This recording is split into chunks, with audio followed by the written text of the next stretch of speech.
Hello, people. So There we go. there you Uh, go. What's up, chat? We made it to another Sunday. I better turn off the country music and focus. Here we are. I just got finished listening to a little bit of Led Zeppelin Cashmere to get me going. Absolutely love that song, man. I think that is the greatest of songs. Christopher Junkin, I see you in there, buddy. Simon coming in tonight. No, Simon's out tonight. He's doing a family thing tonight. Oh, okay. What's up, Demoose? Eastwood, Chris, what's up, buddy? Did you get your mom Yeah. her crab cakes yet? For Christ's sakes, did you get your mom her crab cakes yet? I did send a link to Sal too. He likes going Okay. live every once in a while, but I Yeah. think he sort of kind of it's out of his system now. I think. What's up, Greg? Where he doesn't have the need or the want, for the weekly thing, and I Yeah. get it. I get it, but I enjoy. He sort of kind of keeps me a little level-headed, keeps the barbecue talk going, That's right. But I tried this Chris Junkins guy. Actually, he is part owner of a wholesale only at this time fish warehouse. What's up, Uncle Smiley? Where he is, they're shipping fish, storing them, raising them, uh, quarantining them, bringing them in from I don't know, Japan. I don't know if Chris is doing any Japan stuff or whatever, but anyhow, I'm going to get him up on the panel one night and we'll talk a little bit more about fish. He loves barbecue. His wife, Karen, she loves to barbecue. So usually he's eating what she's making, but Right. we'll get him up here and in the chat. He's getting ready to transition from North Carolina to Iowa. That's where Okay. the business is actually up and running. Um, I did place my first order with them last week, and so I'm excited about that to see what comes in. But so when he gets there, he's sort of kind of just got too much going on. Hey, Cheryl, too much going on for him right now. Trying to get everything loaded and uh, ready to head towards Iowa. And his wife has some medical stuff that she needs to take care of too. So that's kind of weighing on his mind too. There's a lot going on, in his life, in their life, Yeah. and then transitioning from North Carolina weather to Iowa. I'm not. I think it's near Sioux City, so I'm not too sure that they haven't already had snow, or they like if you watch Daddy Dutch Barbecue, Kent, he's always talking about the snow that they have in his area. And I do know that his one of his other partners, Jody and Kent, they're only about 30 minutes apart from each other. So It snows in North Carolina too, but probably yeah, not as much as it does Iowa. yeah, no, no doubt, no doubt. But he's been there, so he'll be able to still use it as a vacationing home. I think, if I remember correctly, his sister may have acquired the property or something like that. So Yeah. he'll be able to retreat back to North Carolina every once in a while. But he's not too far from me, actually, about 5 hours. Christopher, I think you're near like the Outer Banks, maybe. No, not Outer Banks. Myrtle Beach. I Oh, think he's on Myrtle. the Yeah, coastline. Yeah. I think he's closer to Myrtle Beach. I think. Myrtle Beach. That's South Carolina. Oh, then I'm wrong. It's not Myrtle Beach. It's whatever's near. Is it not Duck? I just had this conversation with him the other day, where my mother-in-law, she was at in North Carolina, and for the life of me, I keep drawing blanks. Yeah, I worked in Myrtle Beach Outer one time. Banks. Outer Outer. Banks. Okay, Outer he's Banks. still right on the coast, and he might Yeah. not get snow there. I don't know. I know parts of North Carolina, the mountainous parts, they get snow. But I worked in Myrtle Beach, God, years ago, back in guess that would have been the '80s. Did a construction job at an old paper mill there. Worked for Daniels Construction. It's Floor Daniels now. Back then it was just Daniels. I hired him as a pipe fitter / pipe welder. What's What's up, up, Tim? Cheryl? I think I said hello to Cheryl. Tim, how's it going, buddy? Miss Des, how are you? Peace. Mr. Eastwind, Mr. Jeff Kane. I just clicked on your link with those evil-looking elves and their Christmas music. That is some headbanging music. I caught a little bit of it, but I went back to my Led Zeppelin Cashmere. Yeah, we stayed in Myrtle Beach. The job was actually in Georgetown, South Carolina, and we had to drive every morning to and from that old paper mill. I didn't work there long. I worked about 3 weeks. I come back home. I hated that job. They estimated 21 people would die on that job, and a couple had already died before we got there. That would die? Yeah. Really? Yep. What's up, Mike? They had a bad chlorine gas leak since it was an old paper mill. But yeah, I hung in there 3 weeks, and I'm like, I'm heading back to Mississippi. There's got to be something better than this, you know? Yeah.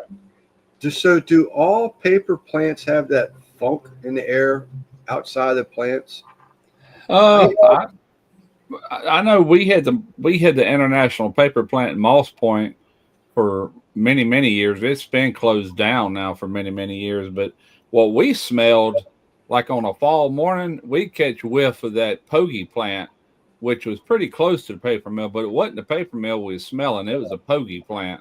Okay. But yeah, some of them plants, man, I've worked in one over in Alabama. It's called Degussa, and they make all kind of things, even cyanide. But one of their plants was the methionine plant, and that's chicken feed. They made chicken feed, and man, you talk about stinking. Yeah. When you got there in the morning, you had to. We had these little trailers where you could change out, get all your clothes off, and you had to put these jumpsuits on that they provide in these rubber boots. And don't wear anything leather, because if you do, when that job's over, you got to throw it out. That smell never goes away. Is that right? Yeah, and I that was a shutdown. I think that job lasted probably 3 or 4 weeks, but it actually ran out. You know, we were catching shutdowns all over the place.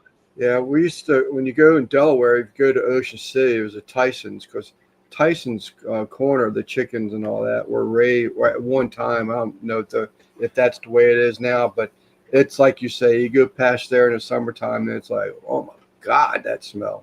Yeah. But I used to, on one of area I used to cover near Williamsburg, Virginia, when I was running those, I had a business that would run transit claims for like Philip Morris people, Capital One employees, Rubbermaid. Yeah. I would be contracted by the content insurance company. And we would look at it, but every time I went by this paper plant, it had a funk coming out that plant that I just, to this day, I can still smell it, but I can't describe it. It almost smells like, I don't know, burnt rubber maybe is probably as close as I come to it, but I still remember that smell coming over that river when I went over that bridge. It was like, man, how these people live around here, I have no idea. Yeah, there's some plants that really put off bad smell. That Pogey plant, it's still there as far as I know. But man, the fall of the year when that wind come out of like the northeast, whew, it would just fill our whole city. And it wasn't even in our city. It would just drift in to our city.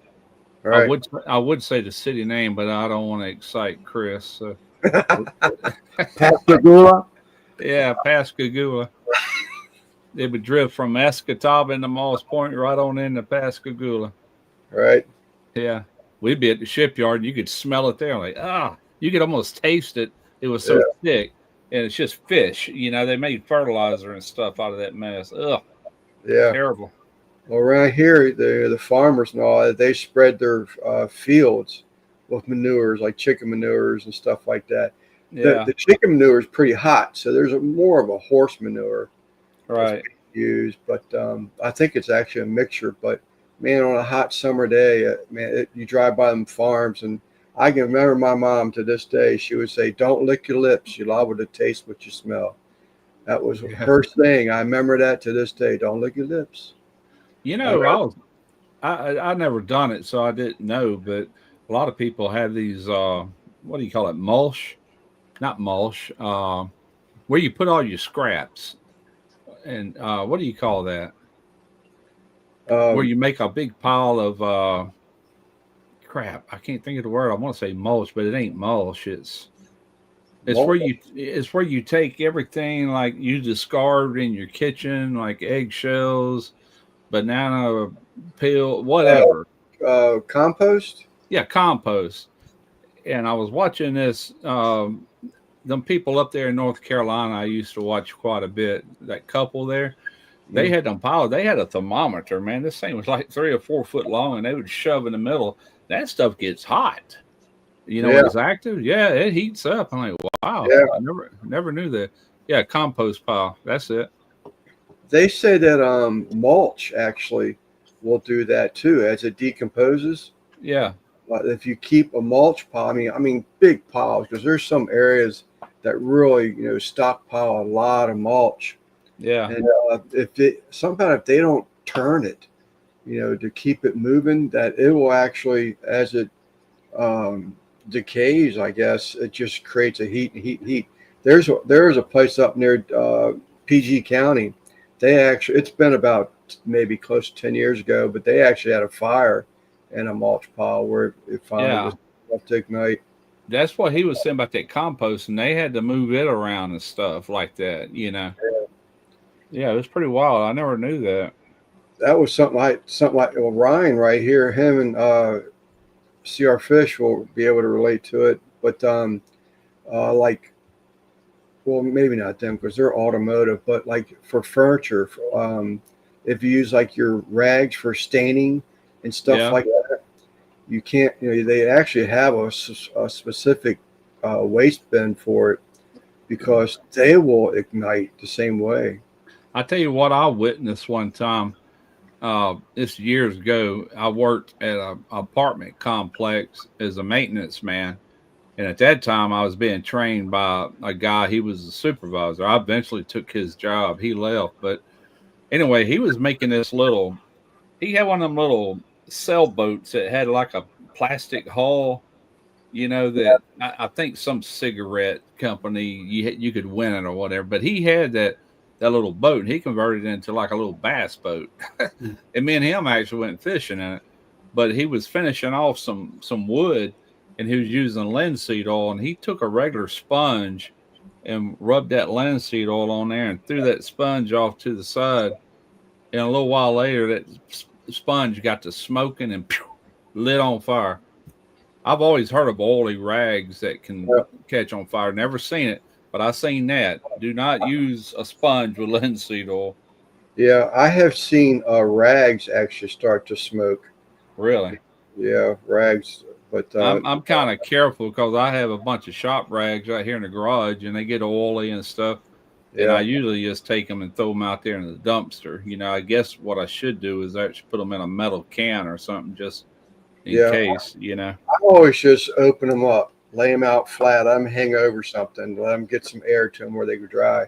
Right. Hey, Steven, thanks for the email reply. Got it all entered, and I'm good to go. But thank you, Steven. But yeah, I used to, because I did a lot of wood staining in here. I used to restore furniture. I mean, over there where it's reloading area now was a, what's up, June? I had a flow over system for stripping furniture. So it would, chemical would get pumped over top of it was a 4 foot by 8 foot tank and run off and get picked up. And there was a exhaust fan that would take the fumes out because methylene chloride in there, and it'll get you dizzy feeling, silly feeling. But so then after you do all that, then you have those rags, but then you have a lot of stain when you're refinishing furniture, and I just Yeah. left them open. But I made the mistake of keeping them all balled up in a wad before. Yeah, I think about Okay, that Greg, sometimes. When I get Steve, one too oily, I'll just trash it. yep. Thank you, I June. I buy them red shop rags at Harbor Freight. They don't cost much. Plus, I buy them blue paper ones. Self-combusting was an episode on Quincy. Yeah, Didn't I've been all day shooting video, man, and doing a. You want to see my turkey I did? Yeah, man. Let me see if I can. Hey, Dee Dee. I'm hitting the wrong button here. Let's see. Share screen. Don't show these tips again. Share screen. Window.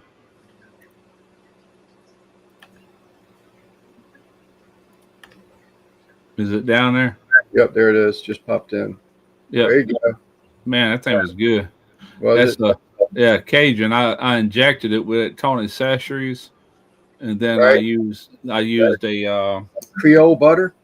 yeah Creole butter, and then Uh-huh. I used a Cajun seasoning that we bought here locally at a restaurant, and Torino leather. We just made sandwiches out of it. I figure I had to get something out for Thanksgiving because it's been a while since I've done that. What was did you use well, no, your boy's got the Lone Star now, pellet smoker. I used a hybrid pits and spits. Okay. That's what you're looking at right there. Is that hybrid? It's sitting on it. Hey, I got your Jody. I got your chef pulled out.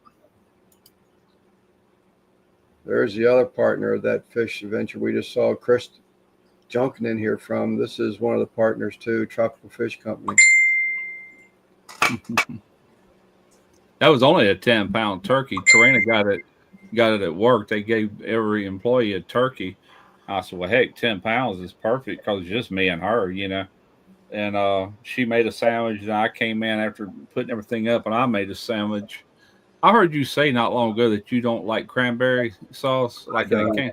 See, I don't really care for it much, but I'll tell you what you do. You take that cranberry sauce and you mix 50% mayo, a good mayo like Duke's or whatever, and the Okay. other 50% that sauce. Mix it up good and use that on a turkey sandwich. That'll change your mind about cranberry All sauce. right. It goes from to oh man, that's good. Yeah. That sounds good, actually. There's something else that I haven't tried yet. It was so weird. So I don't have it sitting here beside me. I'm a peanut fanatic. I'm addicted to peanuts. I Hello, like my peanut. name is Lance, and I'm addicted to peanuts. Yeah. And I just like the regular peanuts, but Tractor Supply sells a big, I don't know, it's 3 or 4 pound can. And I saw this recipe, and I said something around Halloween that someone had talked about. If you're not really a candy corn lover, try this. Well, when I was leaving, this girl behind the register, she says, "Oh, by the way, have you ever tried?" And I said, "I can't believe," she said, "I've never heard of this, but you get a bowl and you get these party peanuts and you put in there and you mix it with the candy corn." She says, "Brock's only. Don't try any other brand. Use the Brock's candy corn." And Yeah. you mix them together. So when you go in there and get a handful of them and you eat them, it's just what I heard, what I read, it tastes like a payday candy bar. She says, "You know what? Now that you say that, it does taste." She said, "But that is the best tasting snack." And Huh. I was like, I need to try that. You say Brock's. I haven't seen that in years, but back in the 70s, my mom would go grocery. She would go grocery shopping every week, and Brock's had this stand where you could just they sold it by the pound. You could put a little bit of this in a bag, and a little bit of that, and a little bit of this, and you just pay per pound of the candy. You can mix and Right. match. That just dawned on me when Yep, I you said remember that. that. Yeah. There's a coconut, those little squares. They were coconut with Yeah. pink, black, and white, was it? Yeah, something like that. Yeah, they were good. They were Brock. I Yep. remember that.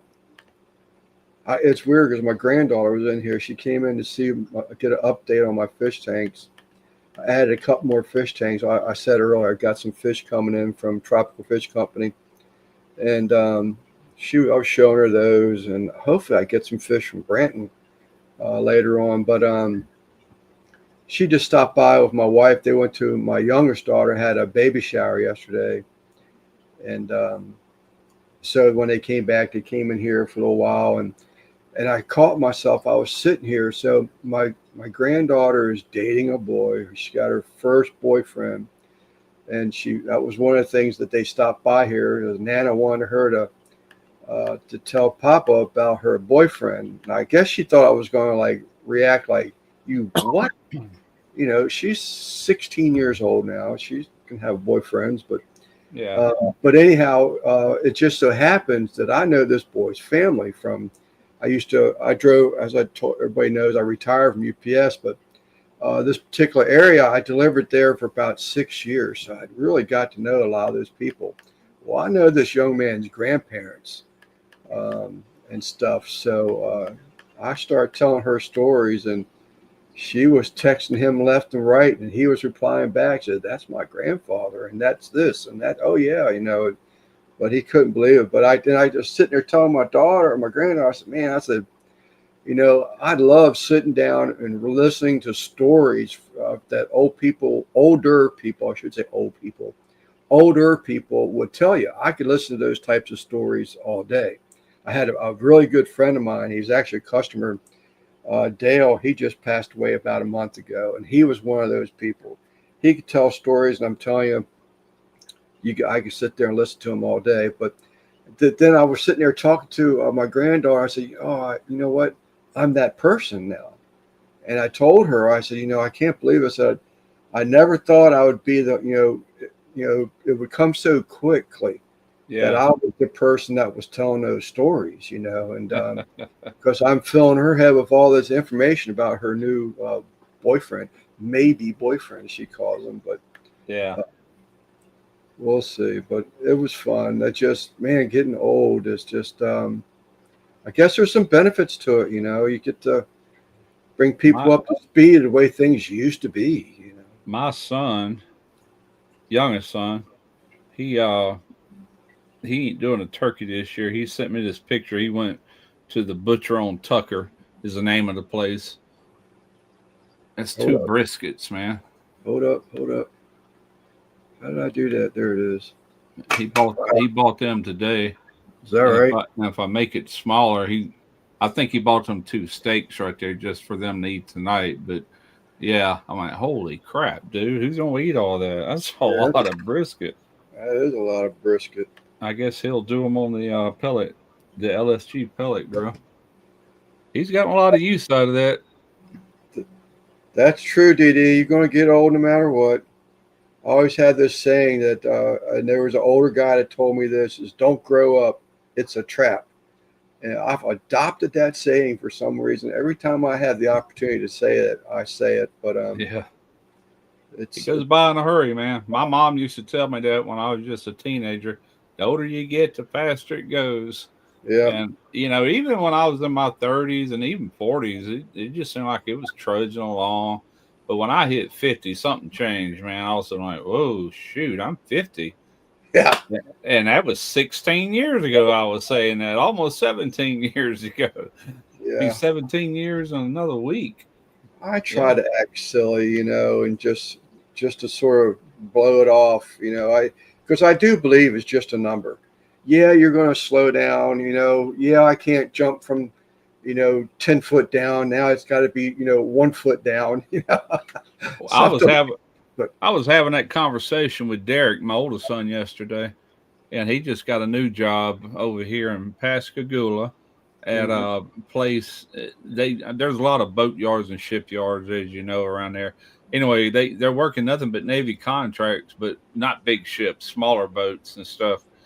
A lot smaller place. He likes it, but he was saying how he needed to put back a lot of money because he squandered so many years, and he ain't gonna have that Social Security built up like I did. And I said, you need to. I said, because guess what?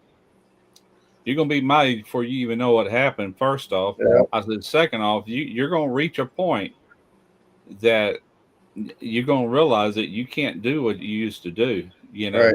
That age is gonna get you one way or the other. I said, right. And he go, I'll have to probably work to the day I die. I said, no, you won't either. You'll fit. You won't be able to. Right. Not that kind of work. That's a hard, rough environment.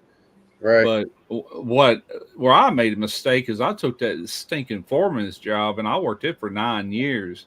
If I would have remained a pipe welder during all them years, I wouldn't have had a left when I left. But I just, man, that ruined me. I mean, Yeah, literally, I put on weight, just everything about it. And when I was forced back into it, it's like, screw this. yeah, I yeah. left. I left. Never looked back. So you know how we always tease each other about who's older than who. You are still older than me, but we got Tim Mitchell. He's older than you. No, He'll be I, 67 before you get to turn 67. I'll turn 67. Today December. is today is 23rd. I'll be 67 on December the 2nd. Oh, What's your okay. Yeah, I'm going to he's closer to Christmas. we're close. We're real close. He must be like either the first or second week. No, he'd have to be in the I don't know. What's your birthday, Tim? Y'all old folks. I got till February. I'm good till February. Yeah, My her have many projects. I still have to enjoy it. I grew up under her. She was farmer. Her family was farmer. yeah. She she helped him, of course, but she had a career with the 3 days. Okay. end of the day. It feels great to actually accomplish it. It does. She worked at a jail. Dee Dee did for a number of years. I guess she retired from it. I don't know, but her I think her family was farmers. Carolina. She's from Carolinas. His birthday is December the 5th. I got him by 3 days as far as who's older. Yeah, Trust me, I ain't proud of it. yeah. I wish Good. I was the youngest one. June in here bragging about how she's I'm older. It's okay.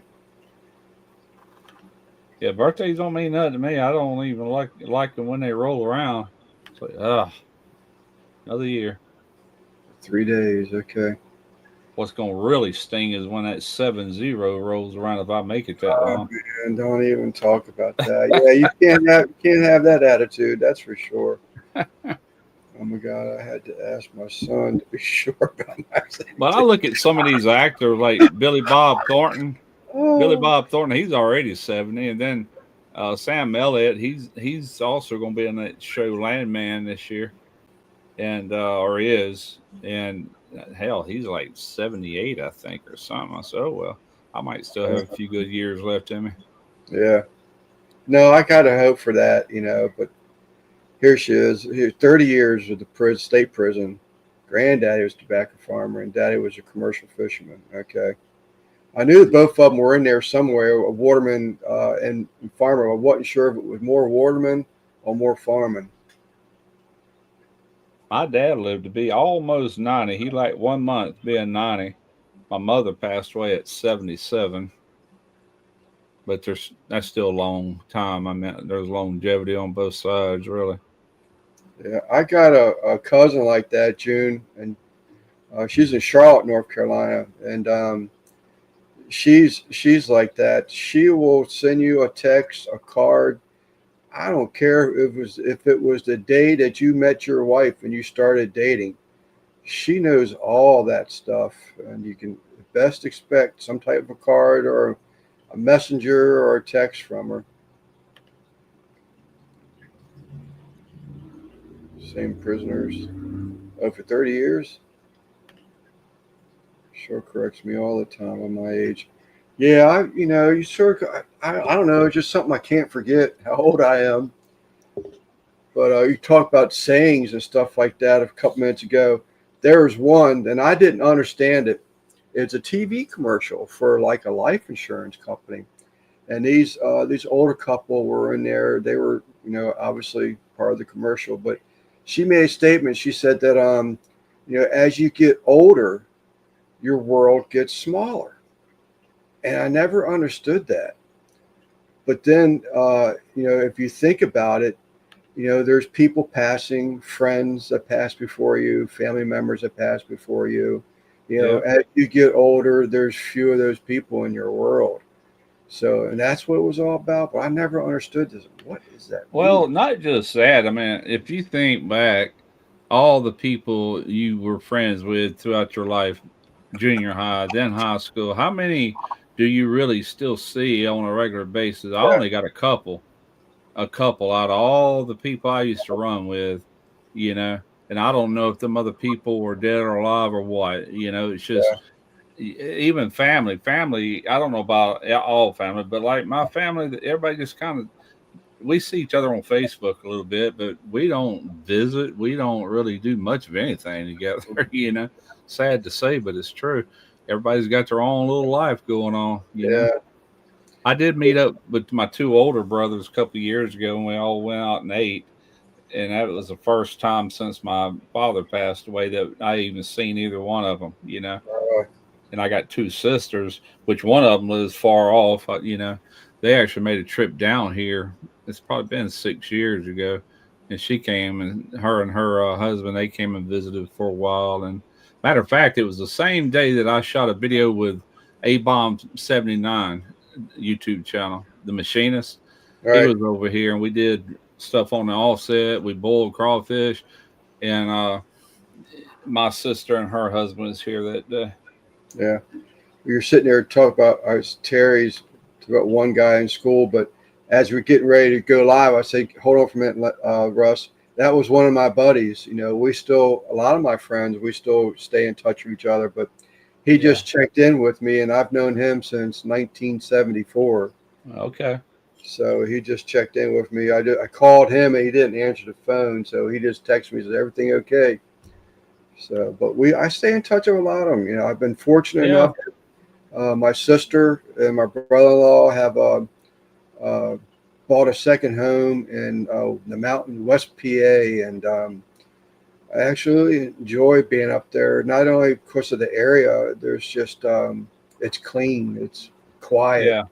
You know, it's just like a different life. A little over 5 hours away from me, but you know, being up there with my sister and like the last time we were up there, she was making some meals and stuff that she likes to cook, and I'd never had them, you know. But Yeah.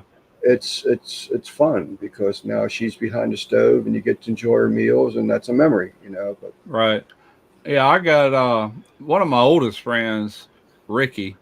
Uh, he works the shrimp boats and everything, and his sister is actually married to my not my oldest brother, but the one right up under him.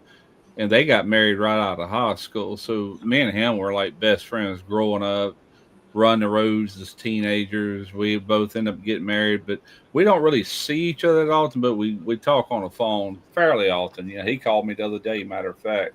So we kind of stay in touch. Then my buddy Robert, the one that gave me that Ford Ranger, yeah, I met him. He was an apprentice, a pipe fitter apprentice at the shipyard years ago, back in the '90s, and we all worked in the same crew. And me and him just became good friends from working with each other for years. hmm, And then we're still real tight. I mean, I do stuff with him all the time. You know, if yeah, it's something, if he knows what all I can do and stuff like that. So he's always getting me to work on one of his cars or yeah. whatever the case may be, any kind of electrical or whatever. You know, I'm the guy he calls, and then when I need something, he's always there for me. You know, My but brother-in-law and I have a relationship like that. As a matter of fact, we just dropped my truck off over there to my nephew's house. My nephew has a lift in his garage, mm, and I snapped a brake line. So around here I don't have a trash service. I have what they call transfer stations or a landfill. So a transfer station is where you throw bagged trash or canned trash, but they hope that you recycle some of it, like separate your plastics and your cardboards and that kind of stuff and your metals. And the rest of it goes into like a compacting trailer yeah, that they haul off. But they have a landfill also for bigger debris.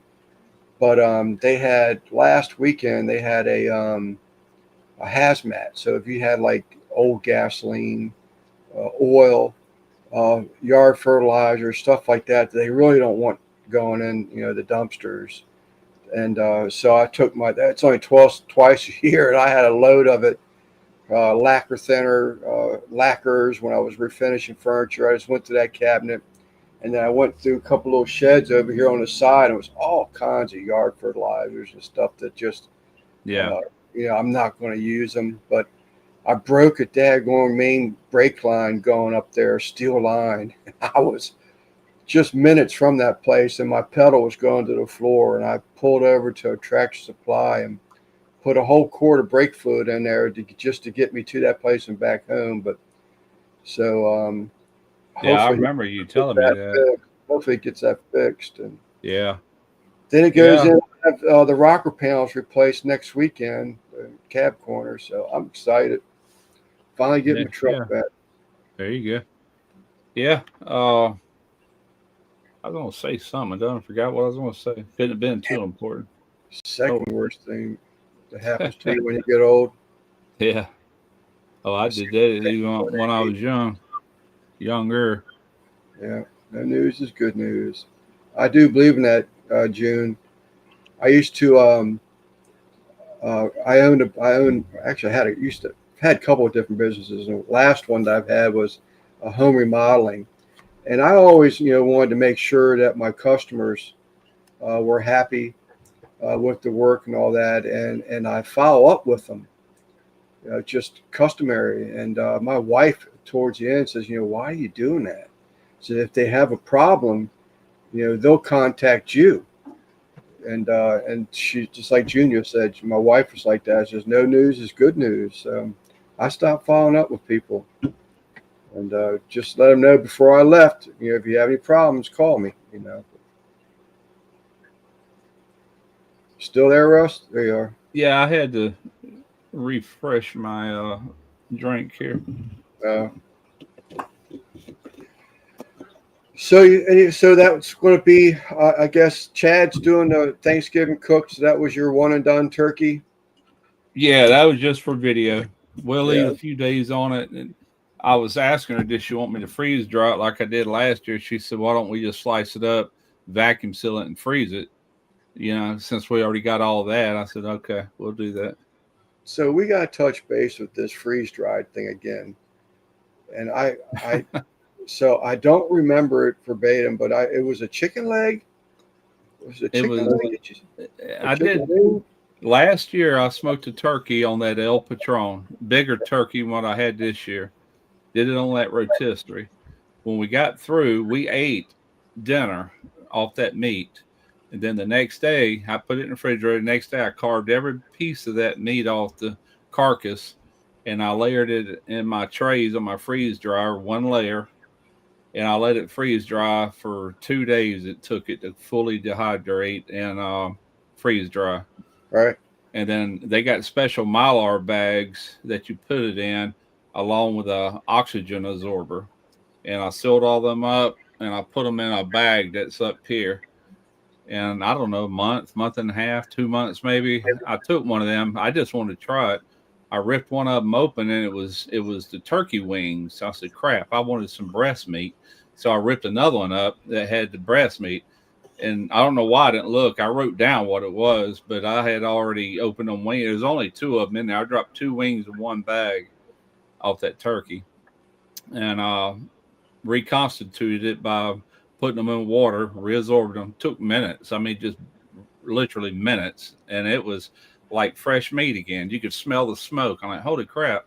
Well, heated up and could not tell the difference that I hadn't just cooked it, That's the story that blew me away. So you freeze dried a bone-in piece of meat. Yeah, 2 wings with bone.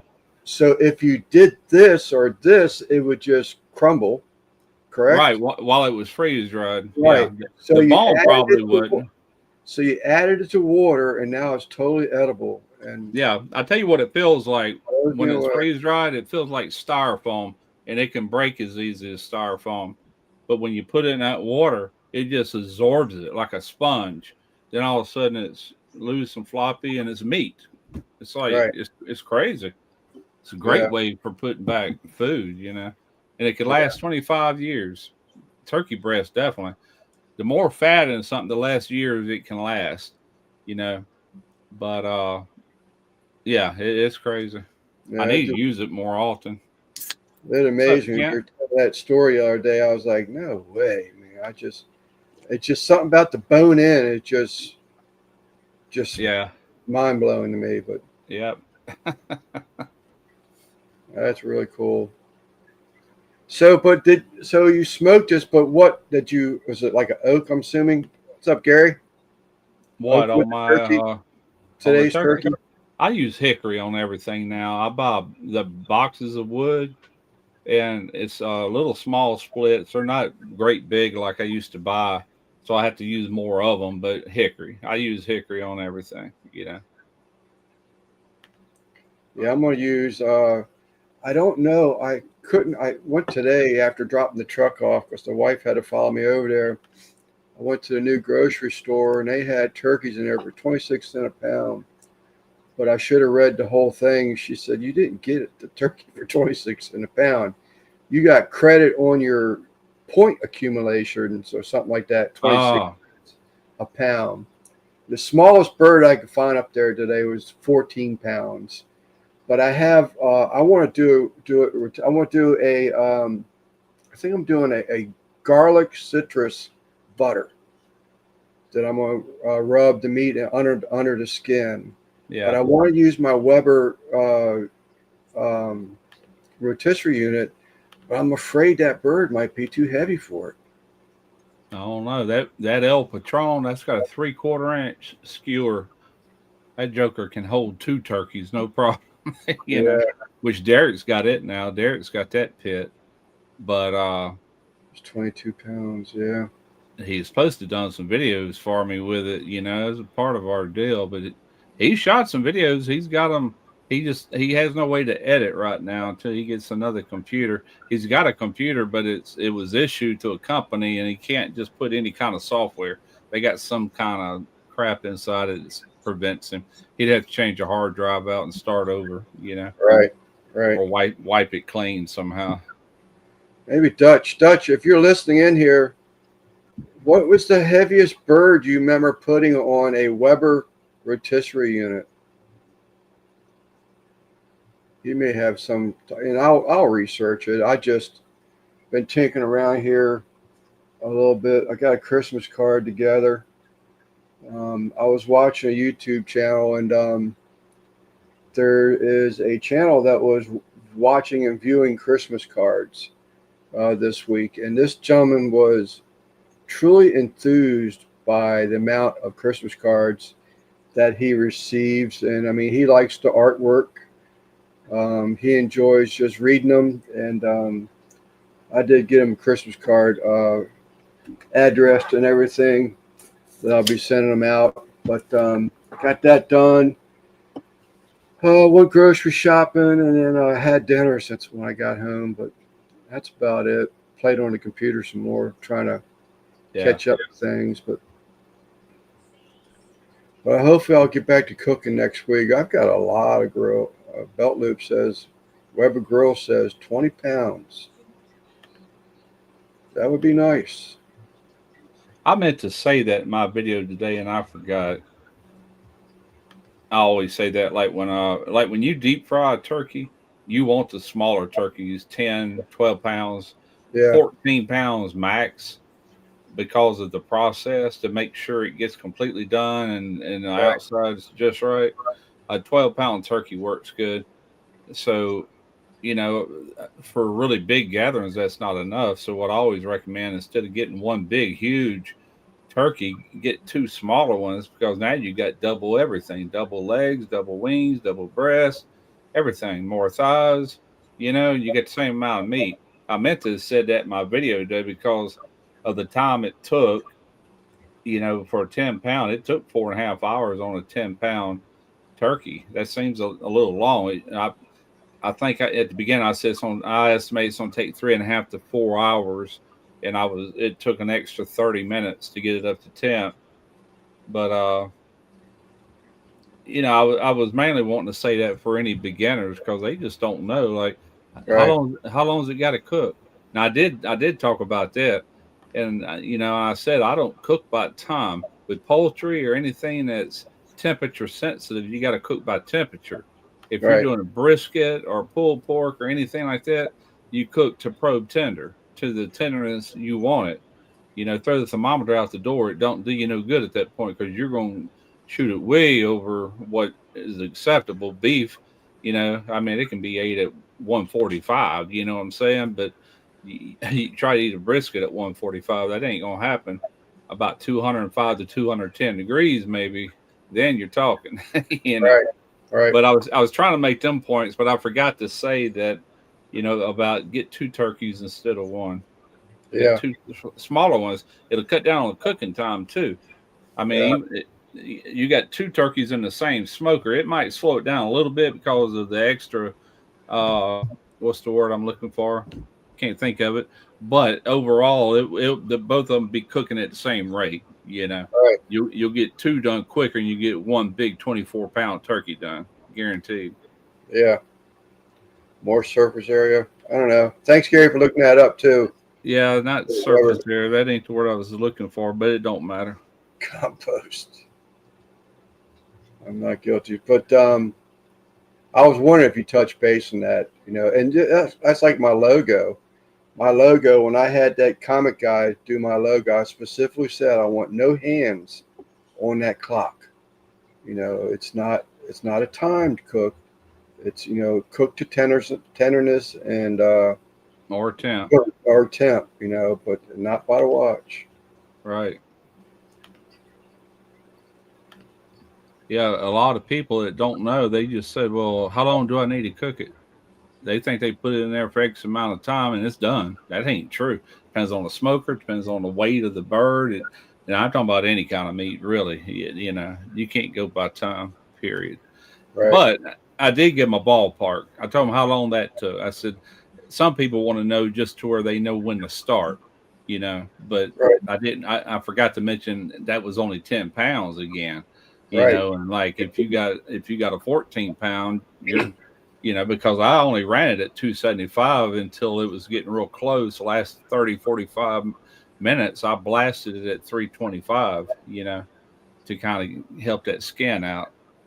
And and that's go ahead. In an oven, you're going to cook a turkey at 350, And it's consistent. That's a consistent temperature. Right. Than if you were to cook something by charcoal or wood. Yeah. But and also keep remembering, the temperatures and all that cook times, they fluctuate by the size of the bird. So absolutely does. And I'll tell you, like when it comes to brisket, the more fat you got in a brisket, the less time they take to cook. They get tender quicker, because that added fat. Do completely different things with them. And not have to. And it just depends, it no two are never the same. Not quite the same anyway. That's true, Dee. It's absolutely true. I told my wife, I said, I'm stopping to get a turkey. I said, even if it's just to have turkey sandwiches. Yeah, that's a good way to do it. That's like I did that deep fried turkey video. Golly, it's probably been 5-6 years now. I did two at one time. I got a 60-quart turkey fryer. And somewhere up here, I've got a. No way! Don't tell me you got a 60-quart turkey fryer in your room. No. But I got the part that two turkeys slide down side by side. Yeah. And then you drop them both. The trick is they both got to be the same weight within a few ounces of each other, to where they cook at the same rate. Because when you pull it out, you don't want one to be done before the other. But anyway, two turkeys went in, and one of them was brined and one was injected. The one I brined, I didn't just brined it. I also injected it too. But I was trying to show, some people said you can't brine a turkey if you're going to deep fry it. I say horse hockey. Right. I did it. I proved it. Plus I injected one, different rubs, different seasonings. That video's done well over the years. Right now it's ranked number 1 on the Smoky Ribs channel out of all my videos. It does it every year. But yeah, two turkeys, flavored, seasoned, totally different, but both deep fried. One year, I think it was the same year, instead of wasting all that oil, the following week, we did this off camera. I went in the backyard and I smoked a turkey and deep fried a turkey for, Thanksgiving, because we always shoot these Thanksgiving videos before Thanksgiving, or I always have. You want to actually, I wish I'd have done it a month ago leading into Thanksgiving. I really did it way too late. And I still got to edit the video and try to get it out tomorrow. But yeah, I just, I I don't don't know. know. Dee Dee, I don't know if you were here when Russ had said something earlier in the live about turkey sandwiches. I made a statement last week. I'm not a fan of Salisbury Cranberry. cranberry. Yeah. I'm not a fan of it at all. And he was telling me that he does a thing where he put a little bit of Duke mayonnaise and a little bit of cranberry and mix it together to 50 make 50. to make a spread for your sandwich. Yeah, He that's said good. that you'll definitely enjoy cranberry if you did it that way or not. So I'm I not tell full. you, not to interrupt you, but I did a turkey video years ago. And on that, I said, it's not Thanksgiving. This video I had to put out before Thanksgiving. I said, so we're gonna make we're gonna make sandwiches out of this. And that's where I first showed that 50-50 on the cranberry and your favorite mayo, whether it be Duke's, Blue Plate, whatever. But I put that on one side of the turkey, then I put giblet gravy on the other side, and made a big old turkey sandwich. That was good. All right. What's up, But Jesse? but my wife has never forgot that, and every year when we do turkey, she whips up that cranberry and mayonnaise. We didn't have the gravy today. Just that's all we had with the turkey. And that's really all you need. It's good. I might have to try that. Yeah, give it a shot. I mean, try it. The mayo gives it a whole different. It didn't have. It changes it. I think you'll like it. Yeah. Try it. Just try it. Yeah. Well, I mean, I've had some type of sweet, cold, cranberry, fruity type salad before as a side dish. I don't even remember what it was called. It had pistachios in it. And I've had little cranberries, actual berries that were in that one, and that wasn't bad but it was sweet. Yeah. Well, I've never had it, but they say homemade cranberry made with real cranberries is the way to go. They say that stuff is good. I bet it is too. What's up, Randy? Randy Shifter. Am I that far behind? He just commented a minute ago. Like ribs. So Dee's husband will do a barbecue turkey. That actually sounds pretty good to me. Barbecue turkey? Yeah. Yeah. But she was saying something that doesn't really make, I think she said her first comment said didn't really make a good sandwich. I don't want it but once or twice. Well, turkey, like most barbecue joints, like out in Texas and different places, turkey's on the menu. Barbecued or smoked turkey breast, anyway. Yeah, not good for turkey and barbecue. Barbecue turkey's not good for a gravy and turkey sandwich. So. No, not with gravy and all. You'd have to eat it with barbecue sauce, I guess, if you wanted something on it. I can see where that would be pretty good. Yeah, no, I'd try it. Yeah. One thing I do sometimes, I'll take pulled pork and I'll cook a chicken right there with it, and I'll shred that chicken or pull that chicken and mix that with the pulled pork. You got chicken and pork combined, and that's a real good mixture. That works. Right. I actually saw a recipe where a guy was making a pie crust, and it was a pulled pork pie. Really? That looked pretty good too. Huh. I'm always looking. You gonna do a pulled pork pot pie? That would be a good one. That would be a good one. I tell you what, one of my favorite Hot Pockets. Remember the Hot Pockets video I did? Yeah. It was pulled pork with barbecue sauce all in it. And I think a pulled pork pot pie would be good. I think it'd be a lot like a Hot Pocket. Yeah. That's one of my favorites. The best two pot pies I made, and I'm going to get back into it, but I want to make a good dough. I'm not really happy with the store-bought flaky crust type things. The bottom dough, it just takes on too much of the meat's juices. And the bottom of the dough in the pan just got, too soggy for me. But I want to get back in. The top was fine. It's just the bottom of the crust I wasn't happy with.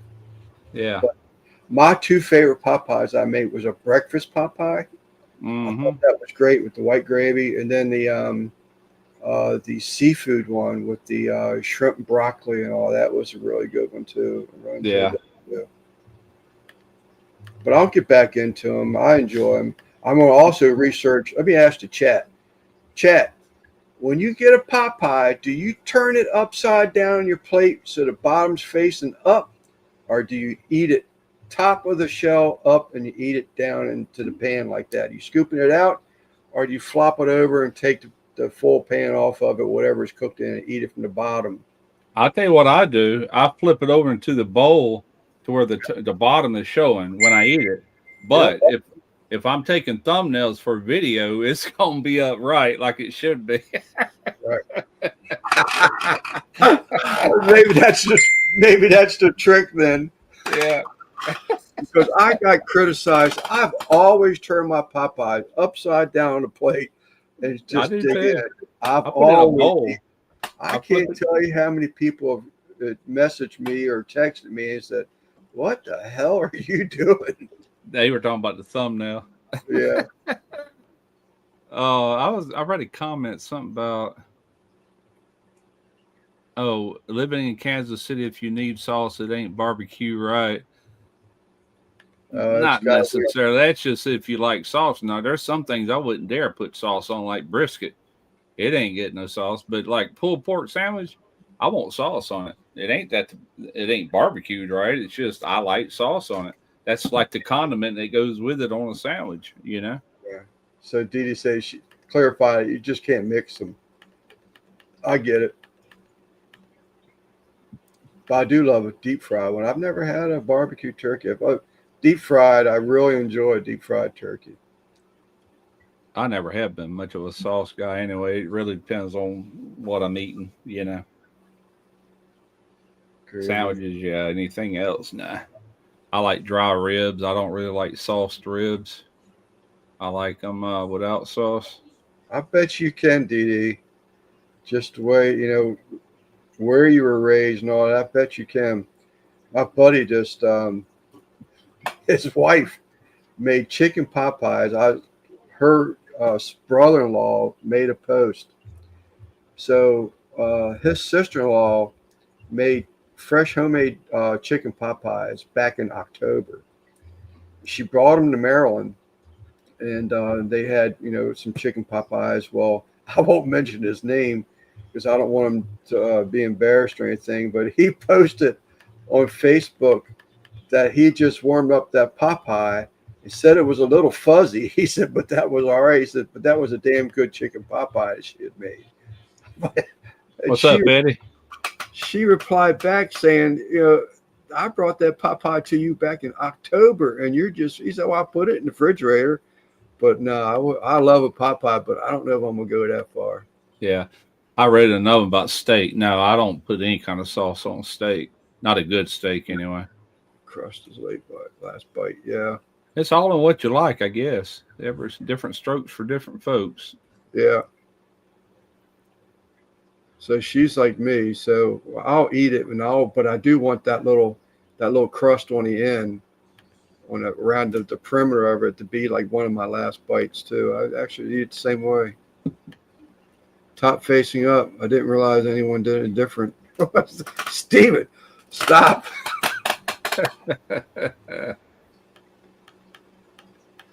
No, you got ribbed over that thumbnail. You got to imagine the thumbnail, people, for who didn't see it. You got this great looking pot pie. Before he takes a picture, he throws it in there and then he snaps a picture. That's what he got hammered over. Leave my pot pie in a crock. I guess I've just was taught wrong. That's just how I always ate it. Oh, that's how I eat it. Because then all the sauces and everything that settled to the bottom are now flowing back to the top and down onto everything. And that just what I do is I'll flip it over where it's bottom side up, and I'll take a fork and I'll try to break up the crust. I like eating that dough, and it's almost like chicken and dumplings or something, you know. You got all that dough in there, and then you got them little crunchy pieces on the outer rim. Damn, now I want a pot pie. Yep. Yep. Ricer said that KFC makes a good chicken They pot do. pie. I've eaten them. I've never had Oh one. man, they're about this big around. They're really good. Yes. Probably make turkey pot pies later this week. There you go, June. They're not like them little 99-cent pot pies you get at Walmart or whatever. These things are, I mean, it's a meal. It'll fill you up. So I agree. I used to be a Heinz 57 person, DD, to be perfectly honest with you. And but I have stopped using steak sauce. I agree. Everybody says it just why are you trying to hide the flavor of that beef? And it's 100% correct. I use What's up, Eddie? we keep Heinz 57, but I use it as a condiment like on a burger sometimes. Or Yeah, sometimes I'd use just mustard and onion on a burger. It really depends on if it's a big old thick patty, burger. I'll put Heinz 57 on there. yeah. Or there's a Duke's. They have a southern some barbecue sauces out. This was sort of like a mustard looking, like a brown mustard yellow, southern something other. And Huh? I mean to tell you, I will put that stuff on my salad. Oh, Dukes makes it. Duke's makes it. It's a I'm like squeeze. to I'm like to look for that. That guy Scruggs. Remember that guy that was copycat one of your cooks called Scruggs? Yeah. He's just south of me in Virginia. He just did a video on that sauce, and I replied, I said, "Man, I said that is the sauce if you want just a like a dipping sauce type thing, but that sauce, I'm telling you, I don't use salad dressing. I will put that sauce on top of it. Or burgers. I do a lot of like chicken wraps. I love it on chicken wraps. Just before I take a bite, and then I bite it. Something like that. But Well, let me ask you this: where would you find it at in the store? We got Duke's mayo here. I don't know. it'll probably be around like where your barbecue sauces are. A little Okay. in our area, be north of the mayonnaises and stuff. We've only been able to get Duke's down here.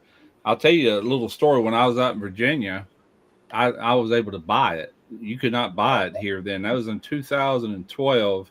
And when I come back home, it was about a year or two later, all of a sudden it started showing up in the stores, Walmart, I know, and it's still available. We either buy that or blue plate normally. That's all we ever buy.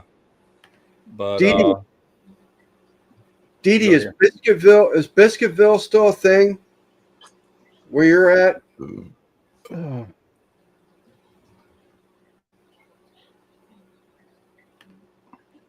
I remember we used to go to them Biscuitvilles in the morning. They used to be pretty good. I don't know if they're still around. I haven't been. Like I say, my world's got smaller. I've only got 2 cousins left in North Carolina. Everybody else passed away. Dang, Madwood, that sounds a lot like a dish that I do in the oven with the onions and the bell peppers and stuff like that with pork steaks. That's pretty good eats right there. Yeah, that sounds good. We talked about potatoes. I told my wife, I said, I'm so trying to resist. I saw a guy made sliced fried potatoes, home fried potatoes and onion, and that was a sandwich between 2 pieces of bread. And I was like, man, that sounds good. Individually, so everyone gets a pretty pie. Yep. I started trying to make them last year before June, because I actually absolutely love a pot pie, and my wife don't make pot pies unless it's Marie Calendar? Yeah, Marie like Calendar. But I said, that might work. It might take off, but I got more criticism than I got. Damn, it looked good. So I'll tell you what, though, when I was younger, I could eat those beef pot pies and really enjoy them. But Tarina bought some, in the last few years, and I'll heat it up. That meat is just disgusting in them now. I don't know what the difference is. yeah. It's like dog food. It's like, ugh. Yeah. All right, Cheryl. The rest of it's fine. It's just that meat. I think I'll go with chicken next time if I do another one. That or just go to KFC. I used to make a good one, but since Rona. I don't know. The one I had, whoever told me, Rice or whoever, we had one last year. Man, that sucker was good. Of course, guess depends on where you live too. Yeah, You know how that goes. used to make a good one. Dukes for the win, 100%. I forgot about them. I have to get Terrain to go get us one night. I absolutely love Dukes over anything. And it was in Memphis. Barbecue sauce and coleslaw. Really? Really? I'll tell you one. I've got one for you, and I actually tried it a couple weeks ago when I was back in Pennsylvania, where my sister and them at. If you go to a restaurant and you order a salad, whether it be a side salad or a big salad with meat and all that, they'll ask you if you want French fries on it. So that's a thing in Pennsylvania. West PA is a salad topped with French fries, Really? like shoestring type French fries. Yep. Never heard of that. Huh. I tried it. You know, if someone put one in front of me, I'd eat it again, but I wouldn't order another one. You know, Yeah. just give me the salad. But it was different. But I've never been a fan of hot cold type stuff. It just, I don't know. Yeah. My I taste like go it crazy. depends on what it is. Like a taco where the meat's warm and the cheese is, and then you got your cold salad. I like that. All right, hot cold or warm cold. I reckon there used to be a place real close to us. I don't know if it's still there or not, but all they sell in there is meals made out of French fries. You know, all Yeah. kind of one with chili and nacho cheese on it. One all kind of stuff. I can't even remember what all they got. I don't know if they're still in business or not. Oh, is that right? So they are still around. They're still a thing. That's a good. I used to enjoy when we went down there visiting, and we would end up, hitting the Biscuitville first thing in the morning.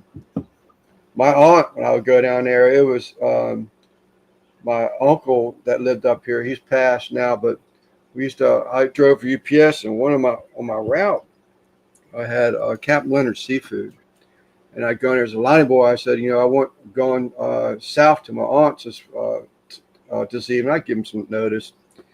And can I have a bushel of crabs? We'll pick them up in the back door, right before we leave. And I'd get off work at UPS, and my uncle would pick me up. He'd bring this big fishing cooler that he had in the back of his Jimmy, and we would dump all those crabs into that cooler, and I would go to Woods Produce and get those sage breakfast sausage. Mm. Because there's something when she moved south, you didn't have good steamed crabs, Maryland crabs. The sausage just wasn't the same. So I can remember a number of times we'd get there 2-3 o'clock in the morning. We'd sit down at a table and start picking crabs, and my aunt would be making breakfast sausage, taking break and cooking sausage up. But then we'd get up in the morning and we'd hit Biscuitvilles. And I used to enjoy them, man. I loved that place.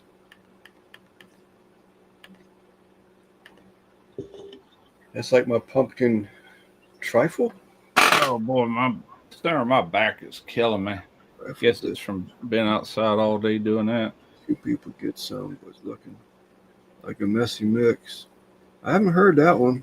The only way I like potatoes on a salad is if it's a potato salad. Then it makes sense.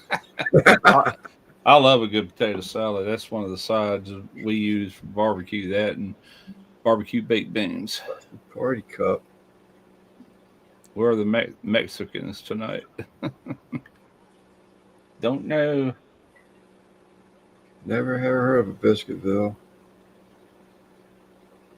You'd enjoy it, Gary. If they were anything like they used to be, you'd enjoy it. Oh man, I keep seeing these comments from Tim. I guess he's on the bottom up side of the Popeyes. oh, I don't know. You get a package of saltines. Oh my god, Chris, eyes must be roaming around. Oh man, good fries on the side. Yeah, I'm trying. I need to catch up now. Where we're 8:08. I'm not too far behind now. Yeah, Yeah, that's my Chris. my son told Tarina what all, because she always asks, "What do you want us to bring?" And I think he told her mac and cheese. Her hang on, just keep talking. I'm gonna text her see what all she's got to bring. It's quite a bit, Yeah, I love and a good. I'm glad they didn't ask me to make that crab dip again because I was gonna tell her. I said, if we're bringing crab dip, that's all we're bringing. That crap is not cheap to make. Tim, when my aunt and uncle moved, when he retired from the Army, he had property in Sequim, Washington, and they always, that was their plans, was when he retired from the Army, he was going to put a house on his property in Sequim, Washington. Well, my aunt, that particular aunt, my mom's sister, she was like my mother, and it was just my mom and I, and someone had to watch me and raise me, and I would live with them. But they had a um, when they moved up there, she shipped me because she knows how much I love crabs. But she shipped me Dungeness crab, and this is before my wife and I got married. We've been married for 41 years, dating another. So with dating, we've been together 46 years. But I'm telling you, that Dungeness that she shipped me, and I can't remember how it was shipped and all that, but it was many years ago. Oh, they're But, delicious. but the points of that shell, the claws were all over on hanging over the side of the plate. That was like 2 meals. That one Dungeness that she sent from Sequim, Washington. It was so good. All right, she just texted me. She's got to make homemade yeast rolls, mac and cheese, a big thing of it, sweet potato casserole, and cheesecake. What's up, Brian? I ain't seen you in a That's while. just what we're bringing. I don't know what all. I know he's gonna have brisket and a lot of it. I always said Squim. Huh? Squam. By the way, it's spelled Squim. What is? He's Sequim, Washington. Oh, never heard of it. What's the best cheese for macaroni? Oh, I got a good recipe. Hang on, let me. I got this from Ricer, and he said he didn't care. So y'all take a screen capture of this and try it. I'm gonna tell you one thing you got to change. Let me find it and send it. Here it is, right here. Oh crap! Hang on. Let me get my. Oh, here it is. Let me airdrop this to my computer. I'm on. Take paper plates. You I'll bring pronounce an it? appetite. Save the downloads. Okay. Okay. All right. This is a really good mac and cheese recipe. This recipe, uh, hang on, let me pull the browser back up. This recipe is what Ricer and all the guys that was with him this year at the Iowa Car Show, they were Mm-hmm. selling barbecue. This is the mac and cheese they sold, and they said they sold out every day. And he got it from some woman that they know. Where is it? Here it is, right here. Share. Yeah, there it is, right there. Oh, Oh, so there if y'all it is. want, delete that comment right there. All right, if y'all want to take a screen capture of that. Now this is for 10 pounds. All you got to do is cut it in half. But the only mistake in this is that sour cream. It calls for 1/16 ounce sour cream for 10 pounds. But if you only make 5 pounds, half of this recipe, 1/16 ounce is just right. I put it in red. It says needs to be doubled. But if you cut the recipe in half, leave as is. See what I'm saying? 5 pounds of Yeah. mac and cheese is a pretty good amount. But if you want to make 10 pounds, they were making 10-pound batches. And he said, the only thing I need to do is add an extra thing of sour cream to it. But I only made 5 pounds last year. We went to Chad's, and we were going to bring the same one, but she tried to text me today for the recipe with the ingredients. And I was in the kitchen. I didn't have the phone with me. So finally she goes, all right, if you're not going to ask me, I'm just going to get everything to make it the way I do it. I said, all right, that's fine. So, but anyway, that's the recipe. If anybody wants to cop or Good. screen 10 grab that. cups of cheese, 4 cups of sharp cheddar, 4 cups of Colby, 2 Yep. cups. It's a lot of cheese. Now, like I said, you would half everything. If you want to make 5 pounds, you only get 1 box of noodles. You'd still use 1 16-ounce sour cream. You'd use 2 cans of the cheddar cheese soup. You'd use 3/4 of the sticks of butter. You'd use 5 cups of the cheeses, 2 cups of sharp cheddar, 2 cups of Colby, and 1 cup of mild. 2.5 that would be 1 1/4 of milk, and then you could season. I didn't use salt and pepper. I used a barbecue rub to season it with, and so did Jeff.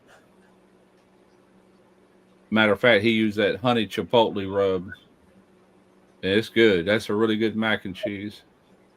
All right, I guess I can stop sharing. If anybody wants it, they would have done got it by I don't now. know. That's why I was sitting there with my phone. I couldn't screenshot anything if I had Yeah. to. Well, I got it. If you ever want to try it, A pen or pan? huh?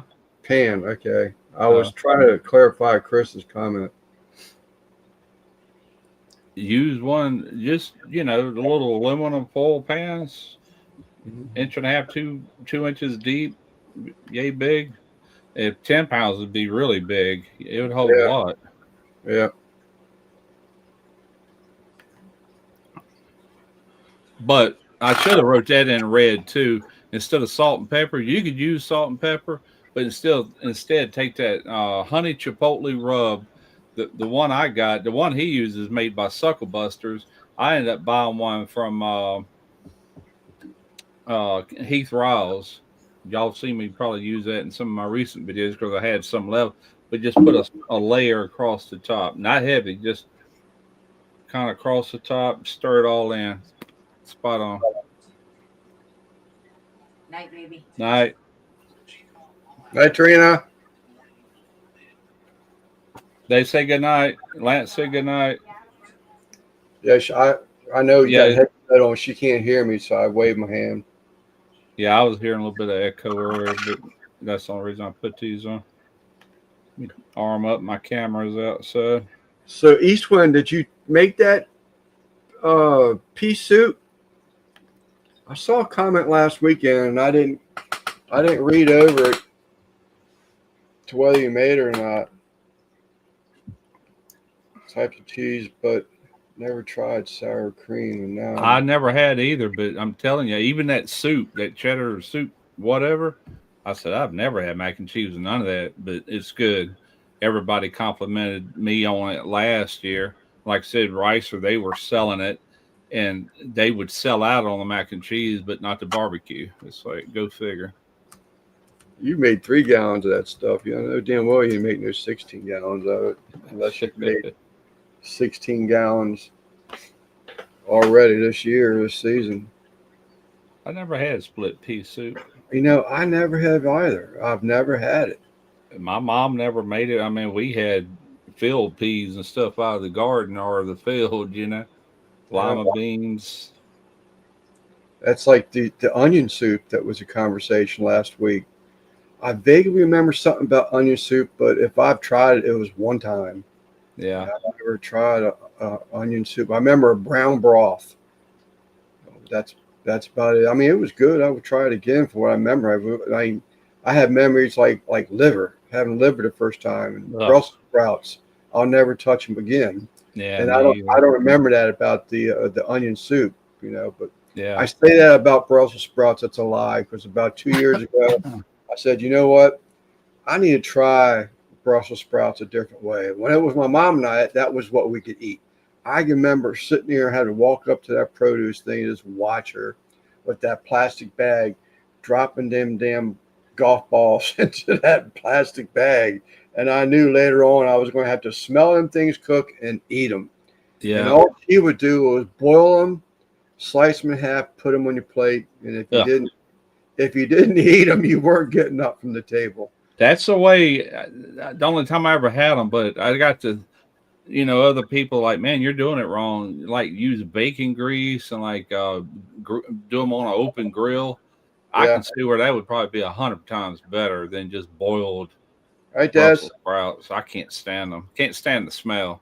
Yeah. Well, Bobby from YouTube channels, she watched that video, and she suggested that I grill them because I put them on a griddle, and she suggested using a balsamic vinegar when I did them on the grill top, flat top, and I was like, you know what, that sounds pretty good actually. Yeah, might be. The first time I ever had this was after Hurricane Katrina, and we were up in Belleville, Illinois, and I was dating a woman that was from there. And so when we left this area, we just went up there and found a place to rent and all that stuff. But we were at one of her sister's house, and we were invited to come eat. I think it was around Thanksgiving, and they had this cabbage, but it was fried cabbage. It wouldn't boil like we do down here in the Yeah. South. Oh Oh yeah. man, it was fried in bacon grease. It had other stuff in it. I can't remember what all. I think it had bacon bits in it and all that. And man, it was freaking the bomb. I'm like, holy crap! Which I'll Yeah. eat boiled cabbage too. Torino boiled cabbage with kielbasa sausage and stuff. But that fried cabbage, man, that's good. That's really good. I started making it myself once we came back home. Yeah. Do you eat greens today, Stephen? I love greens. I can eat greens, but I will say I do put a little touch in my kale and mustard greens. I put a little touch of vinegar in them. Not my spinach, but just a little touch of vinegar in them just to give it that little taste. But Here's what I use. Like if we're doing turnip greens or collard greens, Louisiana hot sauce. yeah, Got that vinegar in it. That's what I yeah, use. My mom used to make a pepper sauce with them little Tabasco peppers, and it was yeah, clear in a bottle. It was vinegar and peppers, and that's what we'd always shake on our greens yeah. with a slice of cornbread. That's the way we ate growing up, just country style. He lives in Louisiana, Russ. Stephen. Okay. Yeah. He was actually, I think he was raised in Louisiana. All right. I'll eat raw spinach too, but you won't touch cilantro. I'll eat raw spinach like in a salad, that baby spinach. I love Brussels I sprouts. like we buy a spring mix. It's a little bit of everything, but it's usually got that baby spinach in it. Yeah. No, this sounds good. I mean, I will say the way I cooked them on the Blackstone about 2 years ago, I'd eat that again, but I haven't messed with it. And that balsamic vinegar over top of this method that Steve was talking about here, the onions and bacon, but a balsamic on top of that yet, and that sort of kind of intrigues me. Yeah, a I'd lot rather of eat people that. love them. I would probably like them too. Like I said, if I had them some other way other than just boiled, that boil I can't get by the smell. You know, that's like stuffed ham. We talked about that Southern Maryland stuffed ham and how it's such a thing in this area. Yeah. Um, but that's one of and that's one that you will not want to cook in your house. You boil that outside in the backyard because it will stink up a house. Oh man, we shot a wild boar one time. We was raising hogs, and all three of our hogs were females, and one of them was in heat, or maybe one more than one. And these wild hogs come out of the woods, and these were like Russian boars, had that little tusk, that mohawk running down them. And we got one, the biggest one. The other two run off, and we hung it up just like we do our hogs. And we skinned him out and everything. He was full of acorns, but we kind of divvied up the meat and everything. And I went home and I cooked some of that in the kitchen. Woo, hoo, hoo, hoo. I mean, we bled him out and we cut his testicles off. But him being that age, it still had a funny smell, man, a rank smell to him, Yeah, real musky. But yeah, it tasted fine. It had a smell when you was cooking it. yeah. I've never been able to do turnips, Brian. I know a guy that used to belong to this ham radio club, and we would go over his house every once in a while and see like new equipment and what have you. And he would just go back in his garden, pull up a turnip and wipe it off and just bite right into it. Oh, you talking about the root, the turnip Yeah, itself? Yeah, yeah, I never care for that, but the yeah. greens I like. Couldn't touch it. I like the greens of a turnip. Yeah, You this ever sounds Is a good. rutabaga and a turnip the same thing? Is that two different things? Pre-steaming and then roasting, bacon, onions, garlic, balsamic. Okay, that's how she told me to make it. This lady called Bobby. She's on the YouTube channel, and that's how she said to make them. I need to try the balsamic vinegar to it. Sounds good. Is there a trick to doing a Brussels sprout and it not just shedding all over the place on your flat top? It just kept peeling, dropping leaves, dropping leaves, dropping leaves. Just let it go. I wonder if there ain't a trick to it. I don't know. Couldn't tell you. It's like a cabbage. It probably wilts and gets tender fast, you know. Put a rubber band around it. Oh, put some twine around like you're pulling back turkey legs, turkey wings. Toothpick, maybe. I don't know. I just got to think I must be doing something wrong. I mean, because the two guys in a cooler, I always want to experiment with sausage casings, doing different things like that YouTube barbecue cook-off when he broke out the dessert. I said, damn, you know what I'm going to do? I'm going to do a pound cake, fresh strawberry, blueberry sausage casing, and I used cream cheese as my binder, but they kept blowing up when I put them on a flat top. And he told me to parboil that stuff first, and that did the trick. Parboil and stuff like that before you put it on the brown. But talking about sausage, I sold my Pro Max this week. No, did you sell it? Finally sold it. Got it out of my hair. Got it out of my garage. Don't you have a different one? I have a little small one for like doing fish. The Texas something?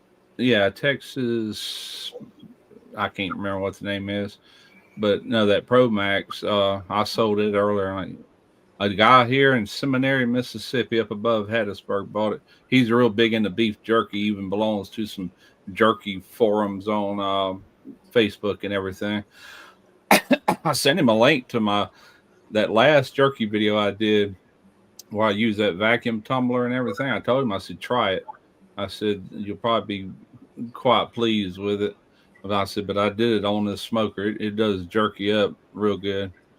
But you talking about two guys in a cooler, one of the best tips I ever got from him, and this is something good to remember if you ever make sausage or anybody.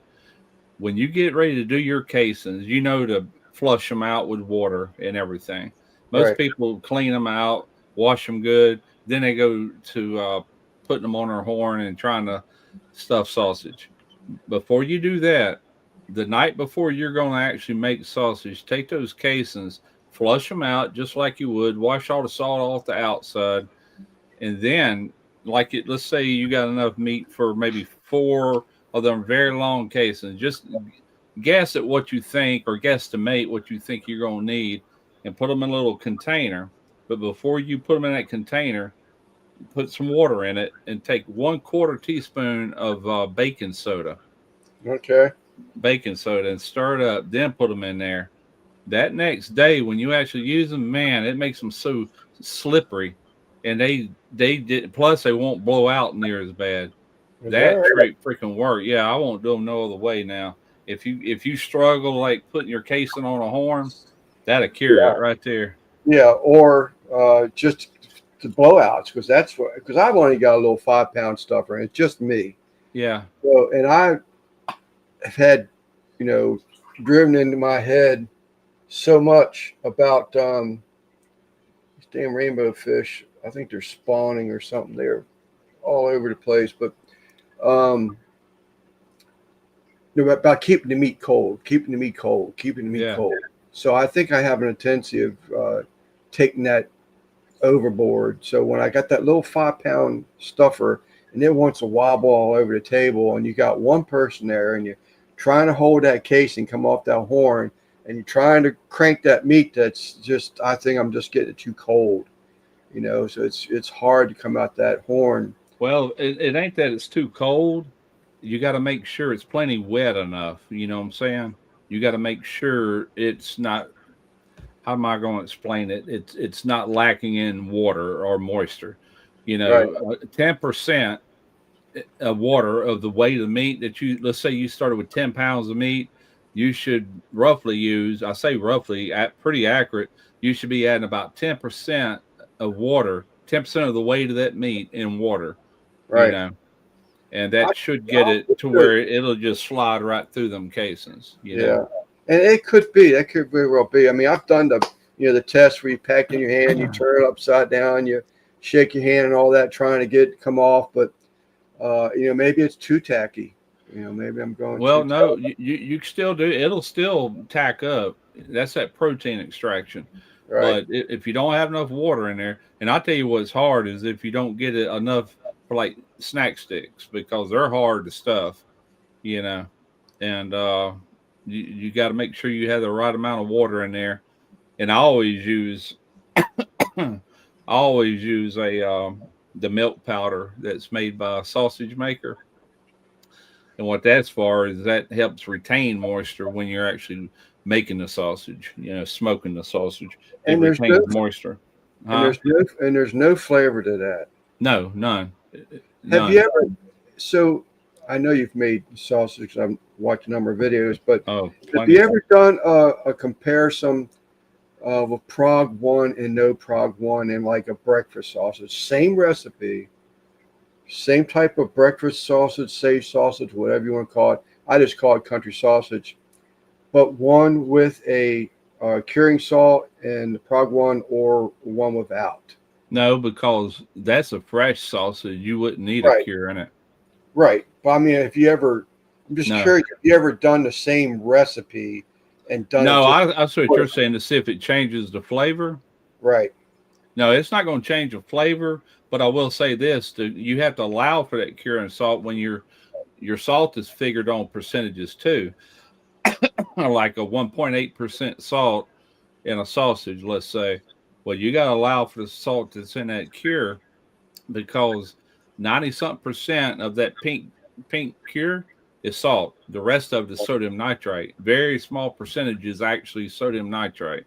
So you want to count that in along with your salt to where you don't get too salty. That's the only difference it would make. The actual sodium nitrite is not going to carry any flavor, Okay. but it would definitely change the color of it. You would have a Oh pink yeah, looking breakfast sausage, yeah, yeah. or No, gray. I've never done that, and I've always wanted to do that, but I just don't make enough sausage.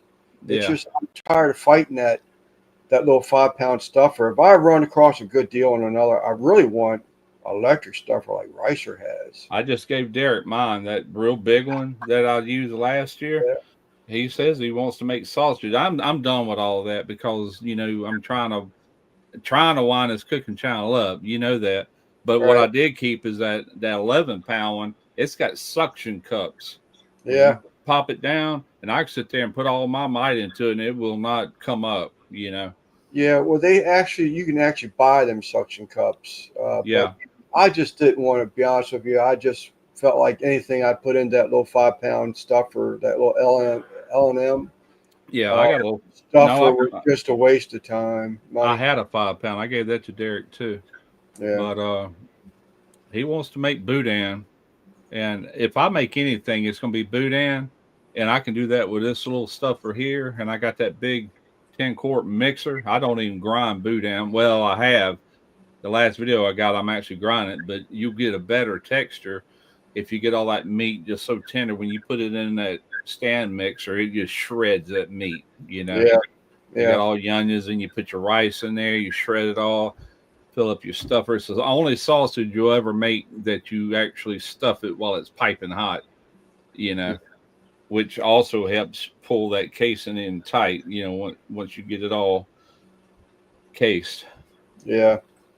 But Yeah. I'll do something. I need, because I do enjoy it. Right now, I really enjoy the hell out of making my own hamburger meat. That's just, oh, it's so much better, ain't it?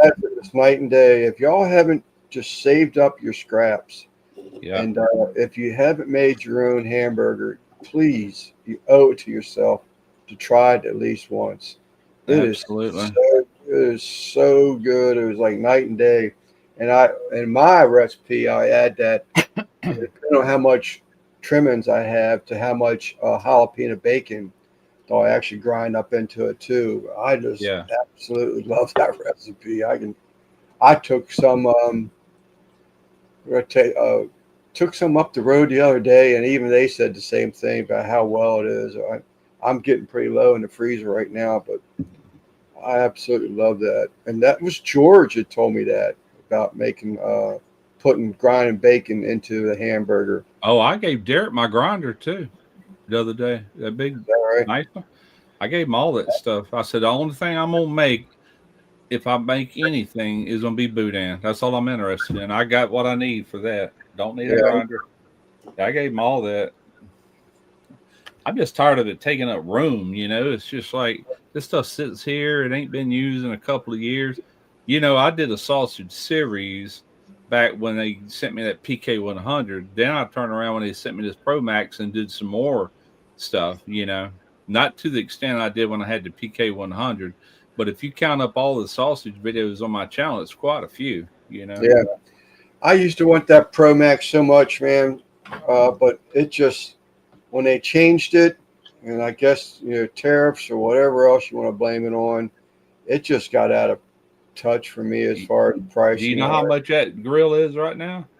Over $3,000. $3,999 off their website. Yeah. Now I seen it through another website, the Web Restaurant, whatever. They had it for 3,500, 500 less. And trust me, this guy got a steal with it. I had it listed at 1,600. I originally had it listed at 2,000. I said, "Well, damn, that's half price." No takers. So I dropped it 200, nothing. So I dropped another 200. I said, I ain't gonna come down but another 100. I already had my mind. I'd let it go for 1,500. And this guy come and picked it up, and I ended up selling it for 1,400. He said, "What's your rock bottom?" You know how they do.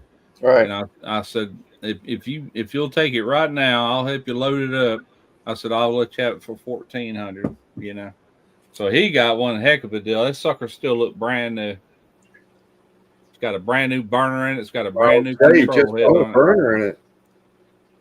If I can fill my freezer with cow. Yeah, it's got a brand new everything in it. You can get a quarter cow, Ryan. You don't have to get a whole cow. Just get some people maybe that you work with or something to, each take a half or each take a quarter. I see where he let me see if I can find it. He actually tagged me on a Facebook post in one of them groups, and I wasn't a member of that group at the time, but it still showed up. Let's see. Where is it? Anyway, he bought a brand new cover for it. It's already came in. It actually came with a cover, and I don't know what happened to it. I never used it, but it seemed like I don't remember what I done with that cover. But it came with a cover, but I don't have it no more, so I wasn't able to give him a cover with it. And I also couldn't find the one probe. It comes with one probe. And he said, "I ain't going to use no probes. I'm just doing jerky." I said, "Okay, well, if you do, you can use like I do. I'll take one of my thermometers over here, my good ones, and I'll push it down through the stack and let them probes hang. Like if I'm doing summer sausage or something, I'll probe one of them, just kind of keep up with what the internal temperature is doing." Anyway. I'm sorry, Russ and Chad. I found my old truck. I'm starting to put some money into it and restore it just to have a project. I found a rear passenger door lock actuator, and this is an original GM part. The guy just texted me back saying he's going to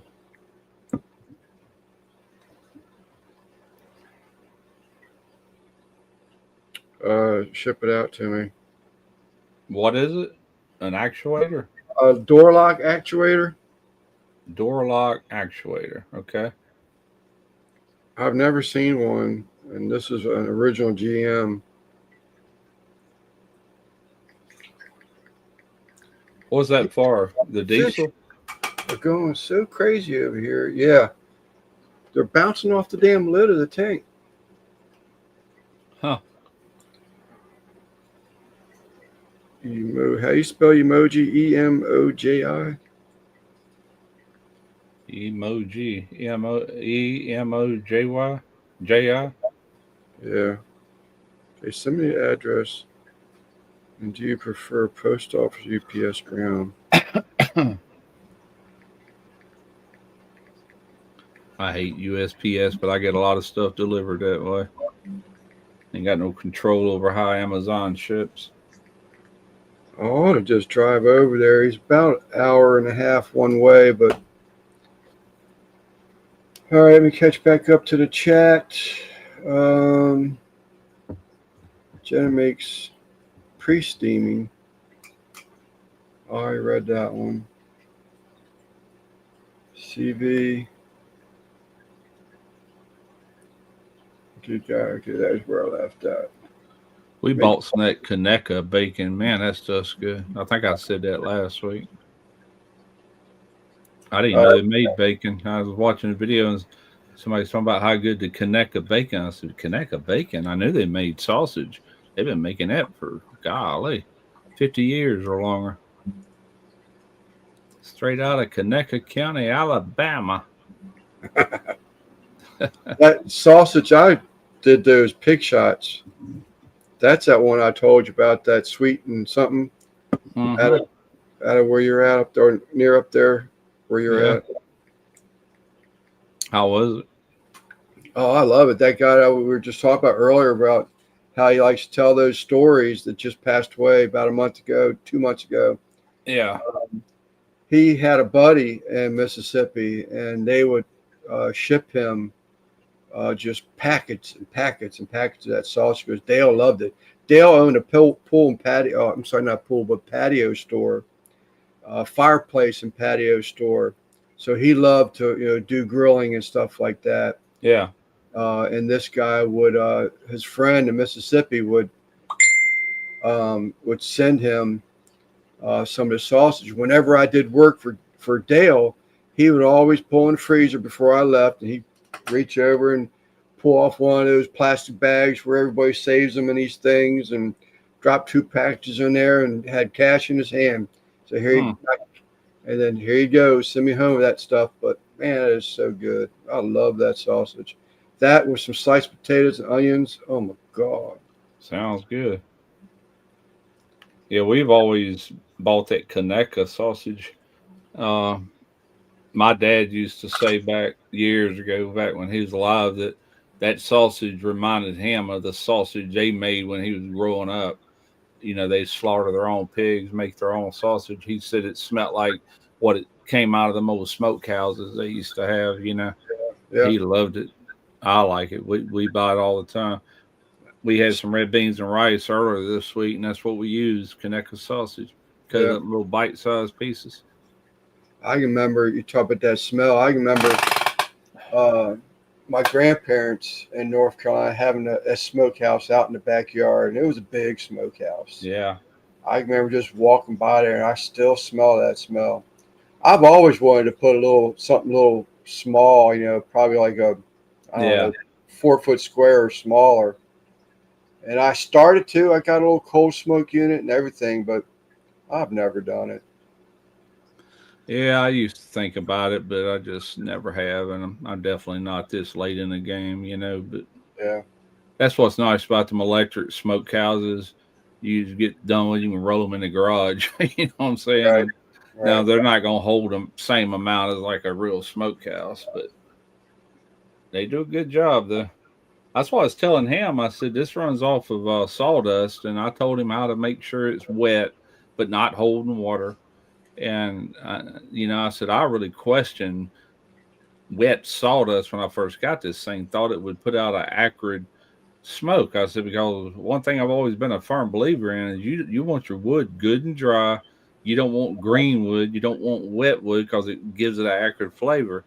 I said, when I bit into that first sausage I ever made with that PK100, I about fainted, man. I'm like, good God, that's good. I mean, I couldn't believe it, from wet sawdust. It was that good. It made a believer out of me.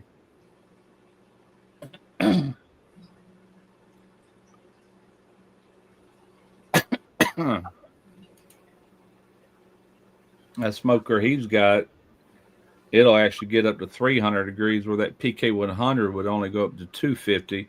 Which, if you're doing sausage, you never even want to go over 180. You know, you want to stage it out and eventually top it off at 180 until your sausage gets up to like 155, 160 internal. Then you're good.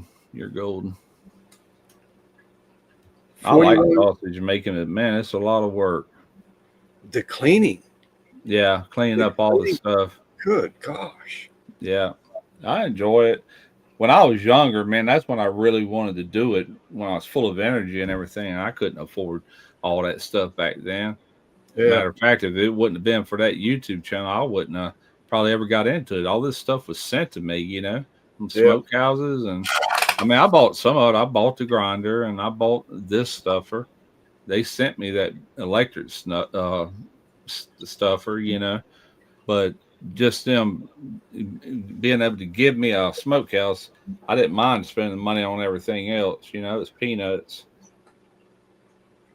But yeah, back in the 90s, I used to get that catalog in from Sausage Maker, and I'd sit there and look through that thing kind of like a kid looking through a toy book and Sears and Roebuck or something, you know.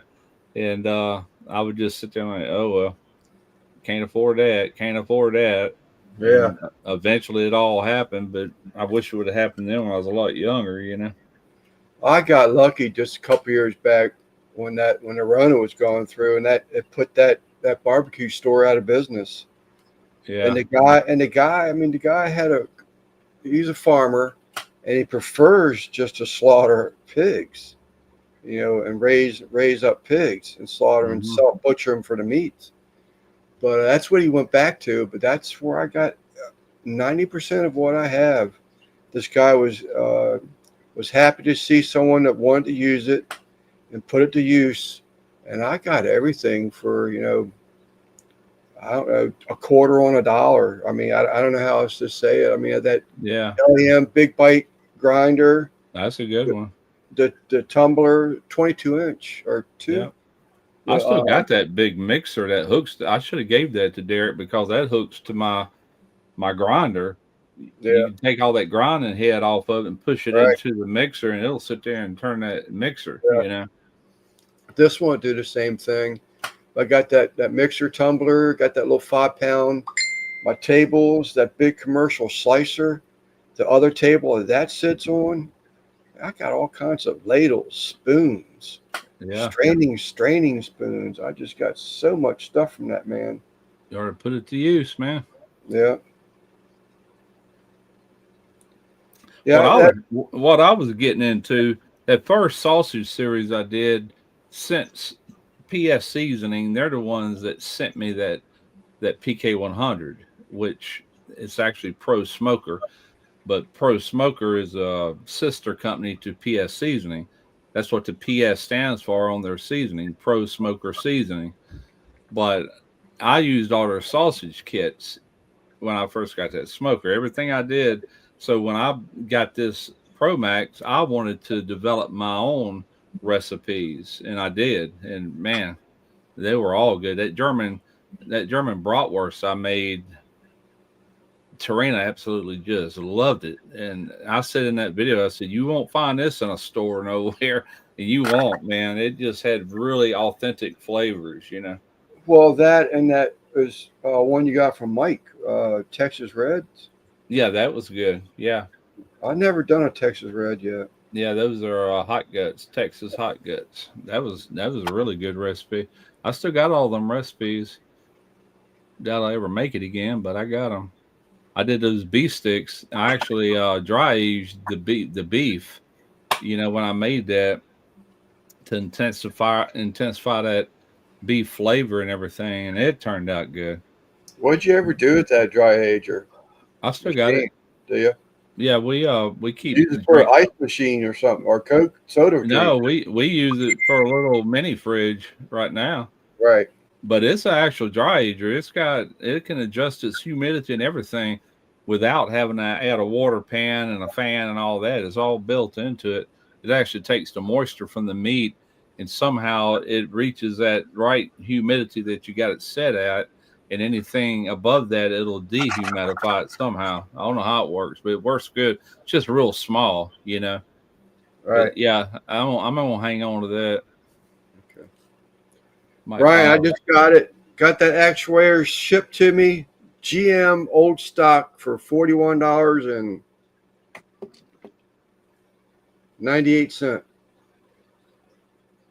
$7 of that was UPS or USPS.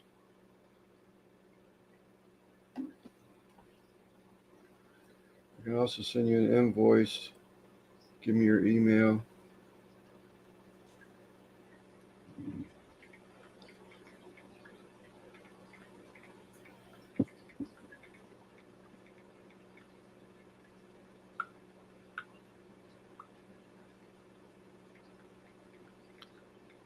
I see Simon went live last night. I seen it this morning where he had went live.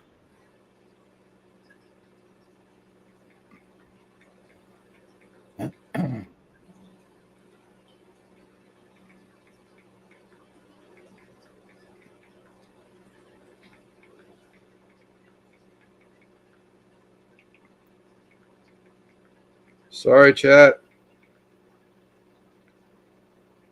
I also need to send you the tracking number.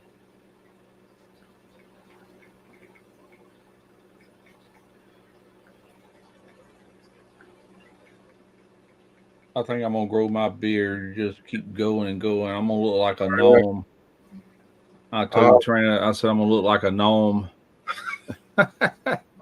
short with a beard down to my navel. I'm about ready to shave it off. I'm not. I've I'm never fine. been happy with a full beard. You know, I've Yeah, always tried one. I can't get past that scruffy thing. Well, this time I just said I'm going to do it. I'm going to let it go. I'm not going to stop. But now it's like, walk in the bathroom in the middle of the afternoon, you got hairs pointing up and everything, but they don't want to lay down right. And I'm just done with it. I'm just done yeah, with it. Really.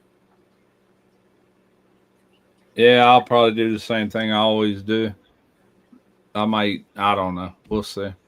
Be like um, Brian. What's this? The Italian, Oh yeah, I the don't know. guitar player, Brian, the bearded Italian Yeah, YouTube channel. He had a long beard there for a while. Long beard.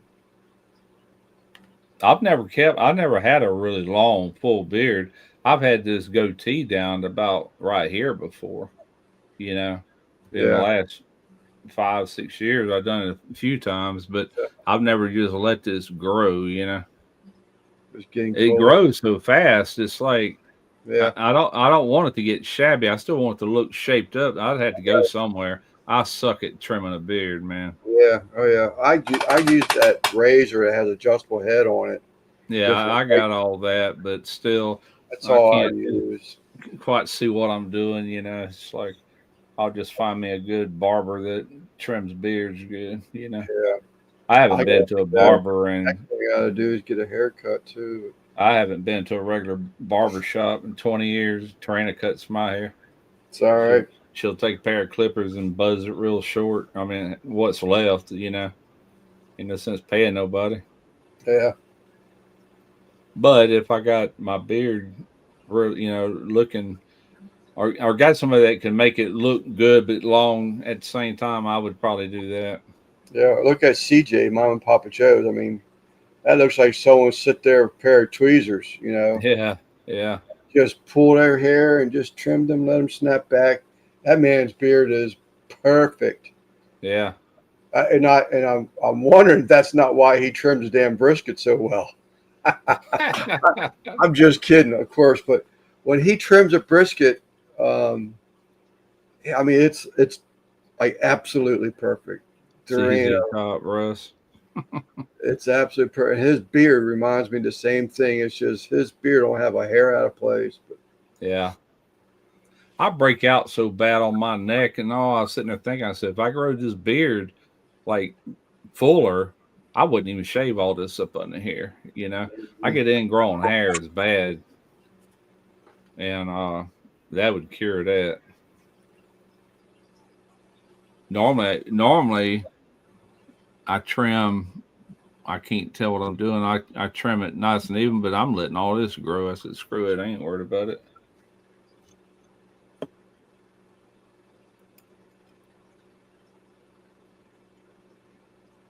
We're almost at 8 o'clock, Lance.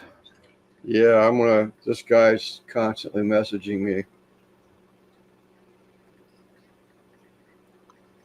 Well, I'm gonna grab a beer while you're. He's waiting for his PayPal payment. I'm grabbing a beer. Okay. Oh. So is Derek said he had shown any more interest in keeping it going, or is his career just got him too busy still?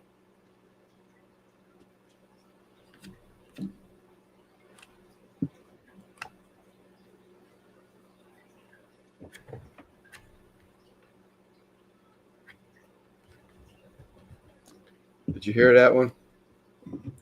I just got back. What's that? I was asking if is Eric showing any more interest in the channel, or is his career just still got him too busy? He actually shot a video. He's got about 4 or 5 in the hole. Now he's got this new job. I don't really look to see him do much of anything. You know, I told him, I said, I'd have kept that El Patron here if I knew you wasn't going to do something. I just felt like I owed the man more than what I did on it. You know, I'm just that way. But, yeah, at any rate, I don't care either way. You know, if he does or he don't, he's got him a good job, and that's probably all he's worried about. He wants to open his own fabricating business at some point in time. Yeah. But I said, well, heck, it sounds like you're going, you know, I mean, this company, it sounds like something you could retire from, you know. Right. Doesn't he have a baby coming too? That baby's already here. He's cute little really? thing. Yeah, he's been here. He's 4 months old. No way. Yeah. Let me God. I'll show you a picture of him. He takes after his pawpaw.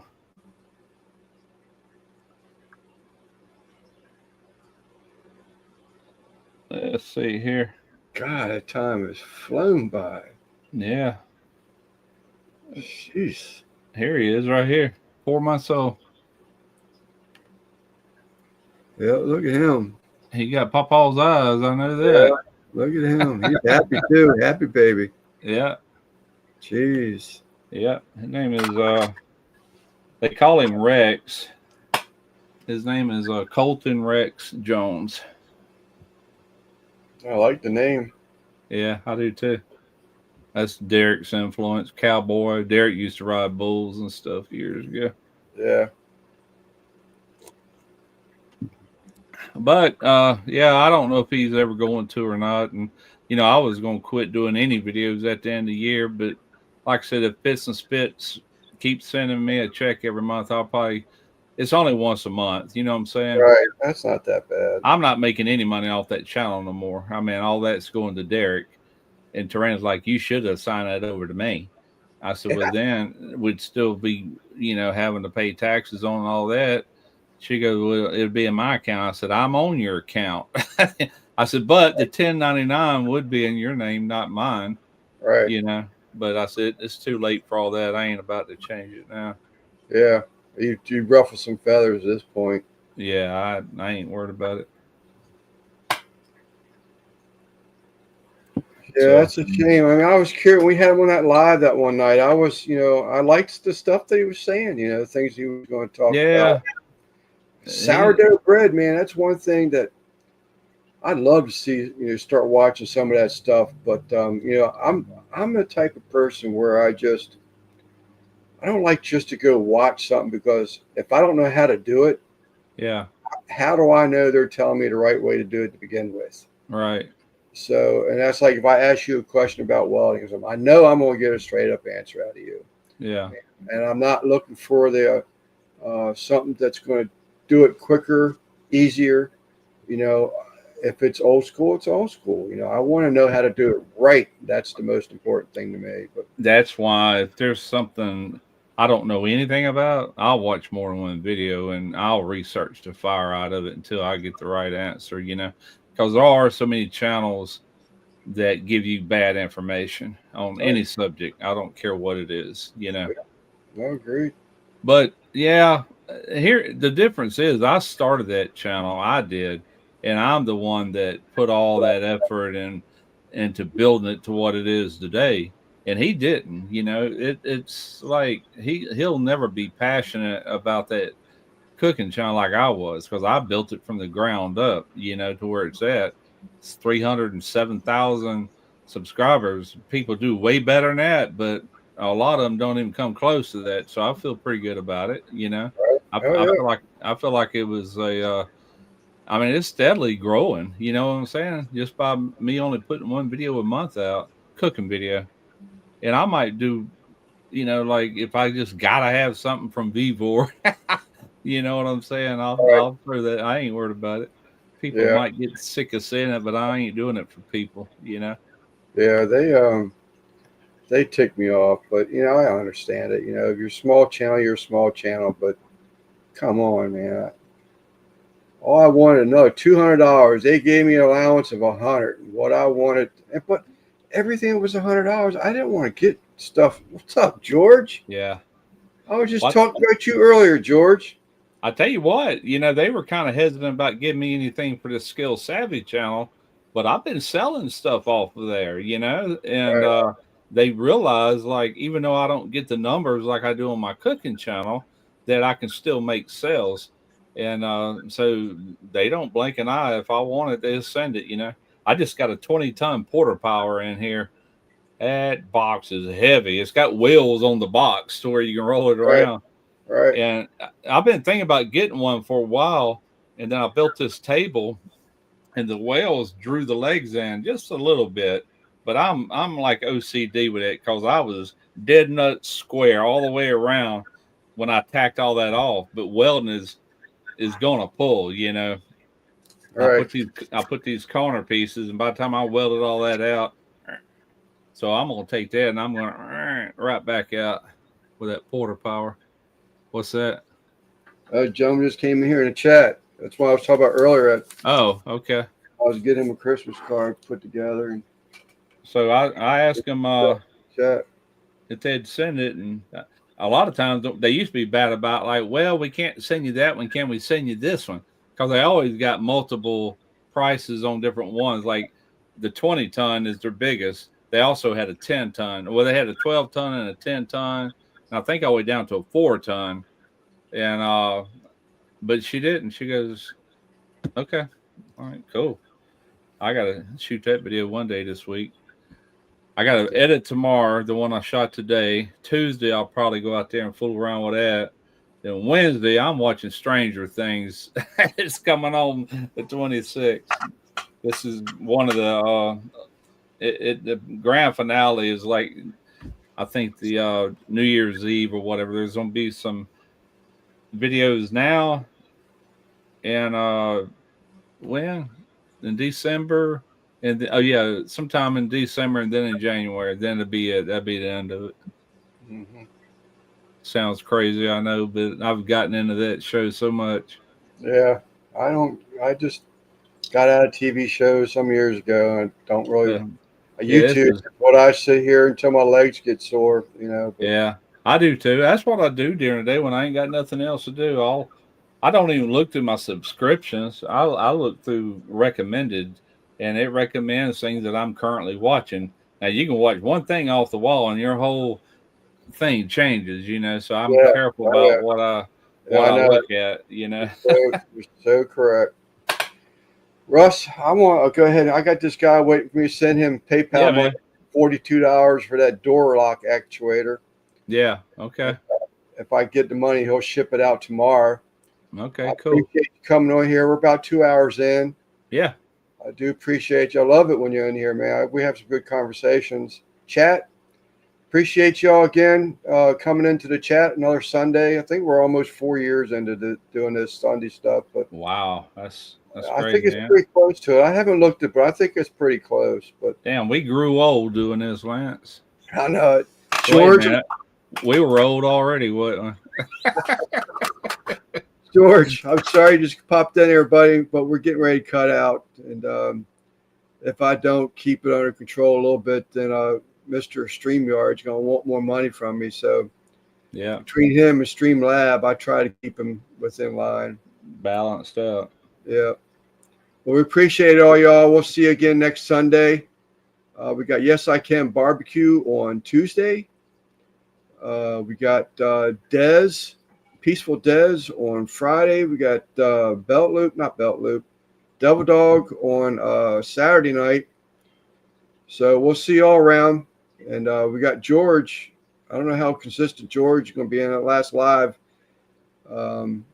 He had this week here that he wasn't sure when he was going to go live again or how much more, or how often I should say. So I think George was Wednesday nights, was it, George? But How about 8:05? no, George RB3. Oh, okay. I see him there in the George chat. RB3. He does a live where he Okay. reads out of a book of jokes and just nothing specific. He's sort of like us. There's no specific topic. You just what's on your mind type thing. Right. That's what you talk about. Gotcha. All right, Chris, old man joke.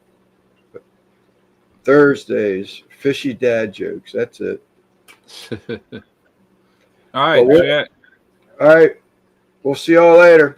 Have a good evening. Have a good Thanksgiving. Don't eat Yeah. too much. Absolutely. And, we'll see you the next day. We're looking at you. Thank you. Later. Bye, Russ.